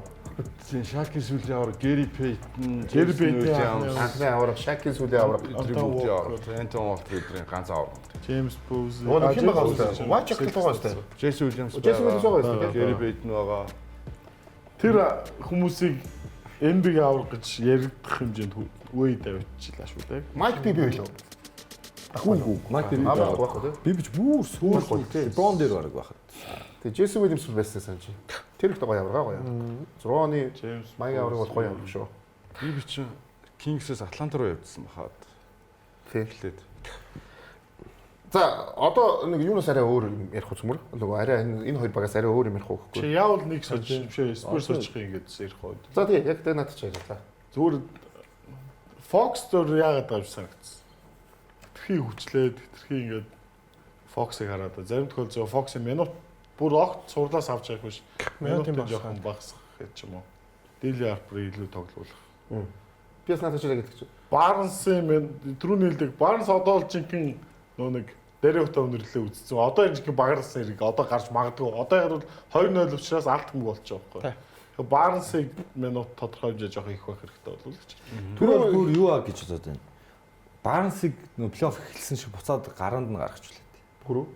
Тэгэхгүй бол яг үнэлэхэд Шампионы Весел, Кайсел, Фокс гэхээр арай л яг Аннобид бол жижигдээд байна л да тэгээд. Барнс энүүгээс арай өндөр нөхгүй юу? Угаасаа Уорсийн жижиг тавт дээр 4 номер дээр тоглоод сурсан. Хүн угаасаа удирдлын туршил 4 номер дээр гараанд гараад тоглуулж үзсэн. Тэр энэ багийн хамгийн туршилттай нөр аврагууд үзсэн. Бараг гэж угийн шүү дээ. Авраг авсан нь өөр тийм шүү дээ. Биомбо авраг аваагүй. Гоорч авраг авцсан ган Биомбо хөө Ролинко роош хамгийн их шин. Ер нь ганц авраг авсан баг юм баарс юм шүү дээ. Тэгээд талбай дээр гараад тоглох боломжтой надад Барнс. Одоо Биомбо гаргаад юу ихтэй. Тэгэхээр Барнсыг би шууд гараандаа гаргаад үзүүл яад юм бол гэсэн зүгээр бодлоо. Шампионыг орондоо. Шампионыг гэсэн үү? Тэгнэ гэсэн үү? Тийж л таа. Шампионыг орно. Тийм шампионыг орно. Би яг түрүү яг уусаас хэллээ, ганаараас хэллээ. Тэр нөгөө эхний үед хагас 13 16 оног авчиад байгаа шүү дээ. Хапер. Тэнгүүд 4-р үед яг хэрэгтэй үед дээр 2 минут 3 минут тоглуулдаг. 2-р үед тоглолтын дээр яасан арай их байсан уу? 2 тоглолтын дээр арай их байсан. Хамт ч гарсан Fox хамт. Тий. Тэгэхээр нэг Дилн Харперийнхаа минутыг ялтчихгүй бүр 4-р үед дээр бүр ихсгээд тий. Тэгээд яг Харрис Дилн Харпер ч 30 минут тоглосон шүү дээ. Цэлээс 30 гэж хангалттай л да. 30-аас За гэл хоёр тоглолтын Гэлен Джонсны минутын багссан байхгүй. Чи ихний тоглолтын дээр ч лөө. Гэлен Джонсныг бас ашиглав. Дилн Харпер 30 минут тоглож болох гэсэн дээ. Fox-ыг багсгаад. Fox-тай хамт биш. Тэр Дилн Харперыг арай өөр хүнтэй гаргаад чи. Тийм байлаас яа. Гэлен Джонсон гэдэг бид нар юу өгөх ёстой шүү дээ. Жохон том болмоор юм санагдаад байгаа. Талбайд жохон том хүмүүс байх хэрэгтэй юм. Яг хамгийн ихний асуудал нь яг Darren Fox-ийн шагааны гэмтэл нь хэр асуудалтай байгаа гэдэг айгуу чухал байна. За тэгээд бид нар нэг Атланта Hawks-тай Нью-Йорк Knicks хийдэг сурал дээр Микал Бриджсийг минутаа алдаад өөртөө тэгтгэлээ бас жоохон алдахыг харсан. За тэгээд тэглээгээд гараанаас нь авч хайгуу минутыг багасгаагүй. Одоо тэгээд тэрний үр дүнд Микал Бриджийн финалд гайхамшигтай тоглолтуудыг үзүүлж байгаа болохоор Fox-ийн минутаа бас маш болгоомжтой харьцах хэрэгтэй. Яг тэгвэл багийн яг үнэхээр тэр нэг бөмбөг алдтууд Стефан Касл тэр бүгд амар өндөр бөмбөг алдсан яг тэрийг шугам дээр нь барьж байгаа тоглогч нь өөрөө Darren Fox болохоор Darren Fox-ийн минутыг болгоомжтой хандах хэрэгтэй. Эсвэл ротейшн хамт байх ротейшн гаргах хэрэгтэй. Тэр нь илүү давуу тал. Тэгэхээр шампионыг ч бас багасгаж болохгүй тий. Бас сайн шийдээд байгаа шүү дээ. Тэгээ Барнс болгож бас болохгүй. Ийм дээр жоохон болгоомжтой хандах хэрэгтэй баг. Зүгээр яг Spurs багийн яг хамгийн гол давуу тал нь юу юм бэ гэхээр мэдээж Вимбаньяма байгаа. Тэгэхээр Шак өөрөө шүмжилсэн байсан шүү дээ. Ямбанама бүлэгтэн 2 үеийн турш 4 тоглолт хийж болохгүй болохоор яаж Ямбанамаг илүү тоглоход илүү оролцуулах хэвээр юм. 4-р үед яаж ядралтыг баг байлгах хэвээр юм гэдэг юм. Бутаалбар дайрсан тоглолтоо илүү хийлгүүл давуу тал нь тэтгэхийн тулд магадгүй хурдан тоглолтоо тэр transition offense-үүдээ илүү сайн явуулах хэвээр гэдэг юм. Иймэрхүү байдлаар агсаа. Келвин Джонсны хувьд ч гэсэн эхний 2 тоглолт муу тоглосон ч гэсэн Келвин Джонсон заавал сэлгэнээс тэр авдаг оноонуудаа багт авчих хэрэгтэй байна тийм. Харрисон Барнс туршлагатаа нэг 10 минутыг өгөх хэрэгтэй байна ч гэдэг юм. Ингээд яг багийн уур амьсгалыг ивдэхгүйгээр нэгдмэл байдлаар багаараа хочих гэж энэ тоглолтууд тоглохтой болохоос нэг одоо муулаад мяалаад минутын багс гайчвал уланд бага унгаа гайчих болоо. Тэгэхээр сэтгэл зүйн айгуу том тэр дарамтыг л багаараа давж гарч ирэх хэрэгтэй. Тэгээ дээрэс нь хожиход ер нь ийм л дутуу байгаа даа бас тийм. Тийм болохоор бас яг хийх ёстой юмнууд тэр нөгөө жижиг алдаануудаа сайн л бараг засах ёстой юм л одоо тийм. Би бол чинь ингэж бодож байгаа. Анартай нэг юм дээр санал дээр нөгөө бид нар ингээд бүх ингэ цаг үеийн одоо бүх аваргуудыг харахад нэг яг үндсэн 5 биш. Тэ? Шилдэг 6 дахь тоглогч ч юм уу нэг X factor-ууд ерөнхийдөө нэг хоёр тоглолтыг өөрчилсөн байдаг байхгүй. Тэр багт авраг авчиж өгсөн байдаг. Гүйсээ заавал. Заавал шүү. Заавал гэдэг. Жишээ нь бид нар одоо шилдэг 6 дахь тоглогч Джейсон Тэрийг мартаж болохгүй. Тэр тоглогч шин Даллас тэр аврагыг авчиж өгөхөд бүр маш гэж байгаа шүү. Хэрэг болж исэн. Тэгэнгүүт тэд тоглогч нь яг эхний хоёр тоглолтод Спurs надад харагдсангүй байсангүй. Яг эхний нөгөө 5 тоглогч бид яриад байгаа байхгүй. Нөгөө Висел, нөгөө Хин Вемби, нөгөө Фокс гэдэг ингээд нөгөө Джонсон чинь энэ жилийн шилдэг 6 тоглогч мөн үү? Шилдэг 6 дахь тоглогч гэдэг чинь гарааны тоглогч шиг оноо авдаг одоо нэгсэндээ тийм тоглогч гэсэн үг шүү дээ. 20 оноод унждаг баг тоглож байх хэрэгтэй 3 оноо авч болохгүй байхгүй. Тэгэхээр би бол тэр эхний хоёр тоглолтын бүрэг бол Кел Джонсон шууд өгмөр. Шилдэг оны шилдэг 6 дахь тоглогч бүх NBA-гийн 3 оноо авч болохгүй л дээ. Тэгэхээр тэр тоглогч чинь нөгөө 15 оноогоо алчичвал энэ өөр болчих гээд. Тэгээд нөгөө авраг болгонд байх тэр нэг тоглогч нь уул энэ Спурсийн тоглогч нь бол Джонсон мөн баггүй. Тэр тоглогч ажиллаа ихгүй. Тэгэхээр бараг тэр хүн бас жоохон юу өгөх хэрэгтэй л гэж бодож байна. Харпер хийгээд байна. Тэг орон тий. Гэтэ тэр хүн тоглогч гарч хийх хэрэгтэй байхгүй. Тэр одоо Нью-Йорк Никс-ийн ротейшн чинь 8 тоглогч тэр голчилж явж байгаа бол яг Алварадо гарч ирж байгаа тий. Гэтэ баг тэр баг 9 болчих жоо. Тэгчих Спурс яалтчгүй Дилэн Харпер гэ 6. Тэгээд Келвин Джонсон 7 дахь нь байж чадахгүй л ингээл яг Корнет нойлогтой шүү. Тэгээ дутчихад байна л 10 минут. Тэгээ Шаймд 13 оноо аваад байдаг. Тэгээ Алварадо ч гарч ирээд нэг ажил хийчихэд шүү дээ. Амар сайн байчаад байгаа. Тэрийг л өөрчлөх хэрэгтэй байна л да. За юу ерөнхийдөө бид бол ярилцлаа. Одоо 3 дахь тоглолтноор бол угаасаа тэр маш том одоо нэг түүхийн эсрэг дээрээс нь дарамтын эсрэг Сан Антонио Спурс тоглоно. Тэр залуучууд. Тэгэхээр бид яг маргааш өдөр үзэл үлдлээ. Энэ бол магадгүй бүх цагийн хамгийн хүчтэй ч тоглолт болж магадгүй. Тэгэхээр энийг бүгдээрээ үзцгээе. Сан Антонио Спурс тийм шүү дээ. Алдах юм байхгүй. Залуухан баг ахаад NBA-гийн финал руу ч гарч ирэх бах те. Тэгээд юу гэдэг угаасаа л NBA-гийн финал амархан байна гэж бол байхгүй. Тэгэхээр залуу тамирч нэлээд гоё тэмцэлтэй орж ирээд гоё финалыг үзүүлэх байх гэдэгт би бол итгэлтэй. Магадгүй хоёр тоглолтод дараалаад хожиж болно шүү дээ. Болно шүү дээ. Цогц тэмцээд одоо дуусаг байна. Нью-Йорк Никс одоо энэ дээр л нөө залуу тамирчны сэтгэл зүг тасалжуулагч нь буцааж яаж өндөр хэмжээнд авчрах юм. За харин Никс яаж тайвшрахгүй байх хэвээр гэдэг Майк Браун хийх гэж юм ингээд сэтгэл зүйн тулаанууд л цаашаа үргэлжлэх гээд байна л да. Тэр Никсийн тоглолтоо ч гэсэн ер нь бас баг зэрэг дасаад эхэлсэн бохоо. Тийм тий. Ер нь бол Никс бол хоёр хожицсан учраас үзүүлдэг тоглолтоо л үзүүлнэ шүү дээ. Ер нь өөрчлөлт өгсөн. Тэгээ сая бас нөө амарч байгаа хугацаанд бас нэг хоногоор илүү болчихлоо шүү дээ. Тэгээ энэ контактандаа ер нь бас дасчлаа. Тэгэхээр ер нь бол 3 тоглолт мэдээж маш чухал 3 тоглолтыг хэрвээ Спурс очих юм бол цуврал 2-2 болоод буцаад гайхах юм уу? Үүнээр яг 30 гарсан ахнаар илүү хүчтэй мэнэг ойлгож байгаа шүү дээ. 3-аар уучраад дуусчихсан. 3-аар уучраад угаасаа тэгээд 30 орчим настай дуусаад. Яг яалтчгүй одоо бид яг тэднийг марлаа ш. Туршлага гэдэг бол яалтчгүй илүү байд юм байна гэдгийг бол эхнээр бол харчлаа. Ер нь 30 настайдаа ер нь биеийн хүч бас давгүй болчихсон юм шиг. Яг ер нь саксандаа ажиллах 30 орчим настай прайм шүү дээ. Гэхдээ ямар спорт 30 прайм биш дээ. Бүх спортод мэргэжил спорт 30 прайм. NBA-гийн спорт биш. Финал ч угаасаа амархан байх байхгүй шүү дээ гэдэг ишлэлий чи өөрөө Грэг Попович тасгалж гэж өөрөө яг Сан Антонио Спурсийн бенчэн дээр байхдаа Том Ginobili, Тони Паркер, Тим Данк гэдэг яг хэлжсэн үг нь аахгүй. Тэгэхээр одоо энэ үг яг энэ залуучууд бас давхар хэрэгтэй л болж байгаа шүү. Тийм. За өнөөдөр Нью-Йорк ч юм бол ялтчгүй нөгөө 30 нас бол яг прайм яг супер юм байна, илүү юм байна гэдэг. Харт 95, Брансон 2600 30 л үстэй. 2 30 96. Ануноби хамгийн залуу шүү дээ. Тийм л 98 шүү дээ. Ануноби 98 аа. Тийм. Тийм 596 95. 596. Яг 30. Яг 30 та. Тэд нар чигээр нэг үе явах. Яг прайм дээр л байна. Бриз хард ойл авчихсан. Нэг үеийнх нь. Энэ баг ер нь 30 орчим настай. Энэ баг ер нь ихтэй өөрчлөлт хийхгүй байхад ч нэг 2 жилийн асуудал байна. Хамгийн ихсэн зэрэгтэй Аннубын хамгийн жоохно шүү. За, нэг мэдээ гарсан байна. Юу гэвэл танаа багт холбоотой мэдээ гарч. Тийм. Тий? Джейден Браун, Тейтем хоёрыг хэн явах вэ гэдэг одоо энийг одоо сүүлийн хэдэн жил ярьсан юм мэдгүй. Энэ бид баг 6-7 жил ярьсан бохоо энийг. Ярьсан юм уу? Ярьсан.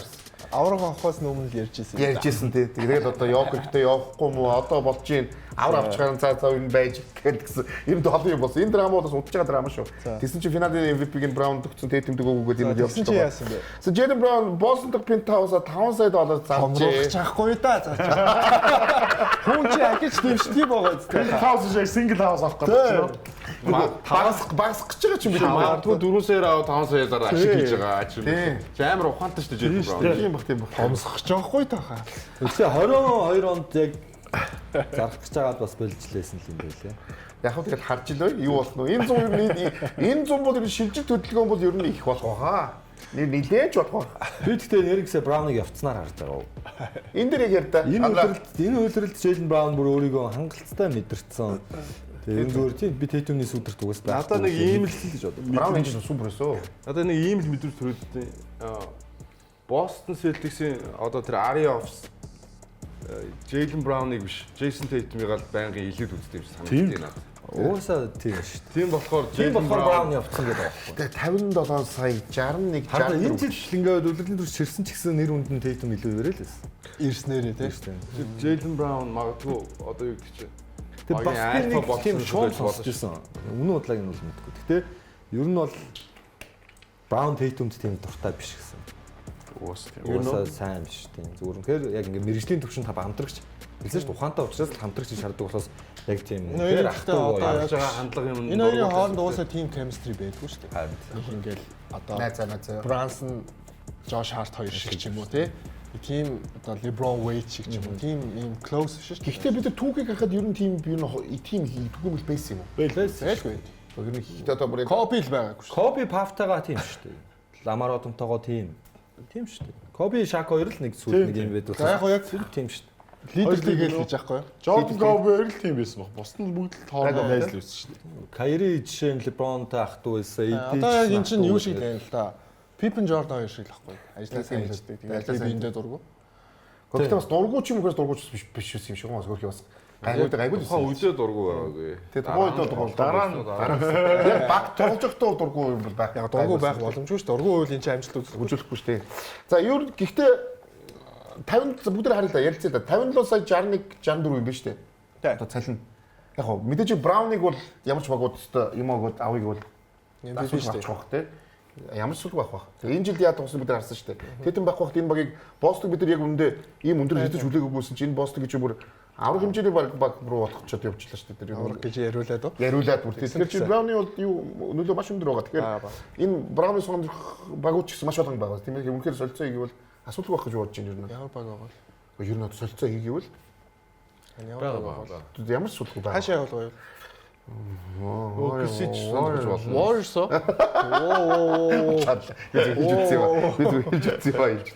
Тэгээ бас наснаас 31 гэдэг чинь бас 30 31 гэж бас явж өгнө шүү дээ.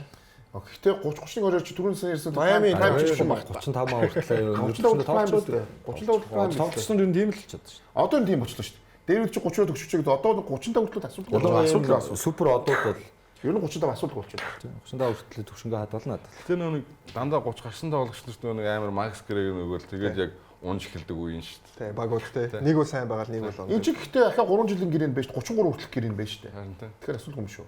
Яг л эд үе дээр байхдаа гой сайн гац бүхний тавиад аавна гэсэн үг шүү дээ одоо.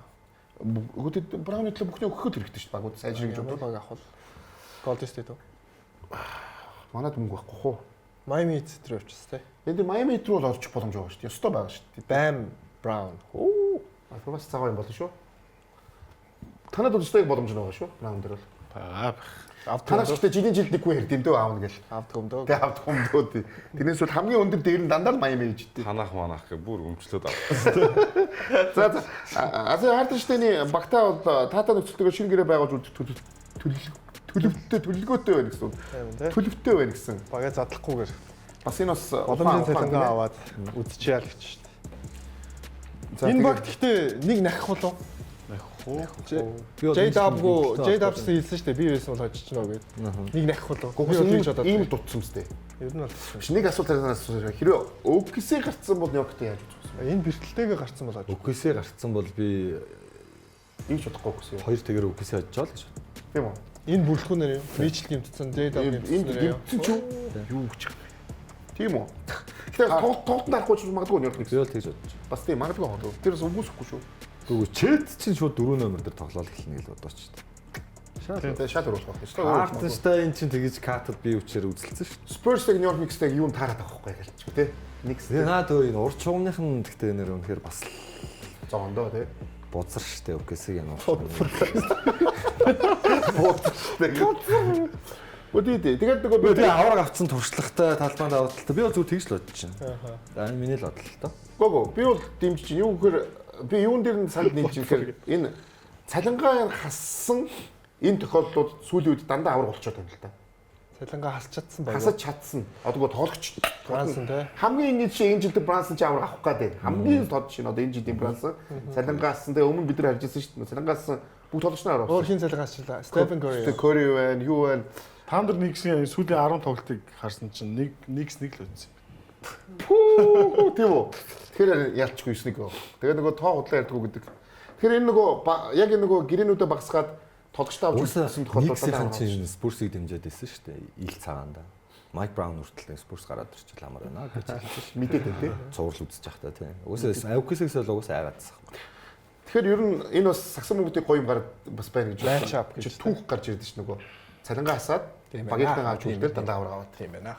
Тэр мөнгийг хин гэхдээ хийх үү? Тэр нэлээд мөнгөтэй үл хийхгүй бол тэр багийн нэг лидерлэг гоё юм гаргахгүй бол тийм шүү дээ. Их мөнгө асахгүй. Хамгийн их цалин авах чаа өмнө багсгаал тий. Хэмтүүлдъя гээл. Тэгээд LeBron яах нь те. За тэгээд эх 7 хоногт бол Embiid жил болгон 40 дугаар тавханд хүрдэг. Эх 7 хоногт бид 39 дугаар хүрэхэд энэ зураг юу ч болсон байж магадгүй маань. Гэтэ бид нар бол мэдээж 40 дугаараа явдагаараа явна. Бидэд нөгөө энэ жилийн драфт бол магадгүй сүүлийн жилүүдэд магадгүй бүх цагийн хамгийн шилдэг драфтууд нэг ч яригдчихэж байгаа. Тийм болохоор бидэд ярих юм их байгаа. Дээрээс нь бус багуудын нөгөө юу эхэлчихэд нь шүү дээ. Сая Браун шиг хөдөлгөөнүүд эхэлсэн. Браун шиг энэ мэдээлэлүүд зөндөө гарах ба. Хэрвээ 6 тоглолт гарвал хэдүүлээ 39 дугаар дээр өөр юм ярих юм шүү дээ. 5 тоглолт гарвал тэгээд тий ер нь дууссан. Тэна аврагаа шалгаруулсан уулзах нь шүү. Тийм уулзах нь. Тэгээд 6 тоглолт гарвал болох нь 7 тоглолт гарвал уус 20 доо. 22 болохоор маа нэвтрүүлгийн сүүлийн дугаар. Тэгэхээр болох юм байна. За тэгээд Embiid тогтоогоо хамтаагаараа залуусаа тэгээд энэ л оноо сайхан өнгөрүүлцгээрэй.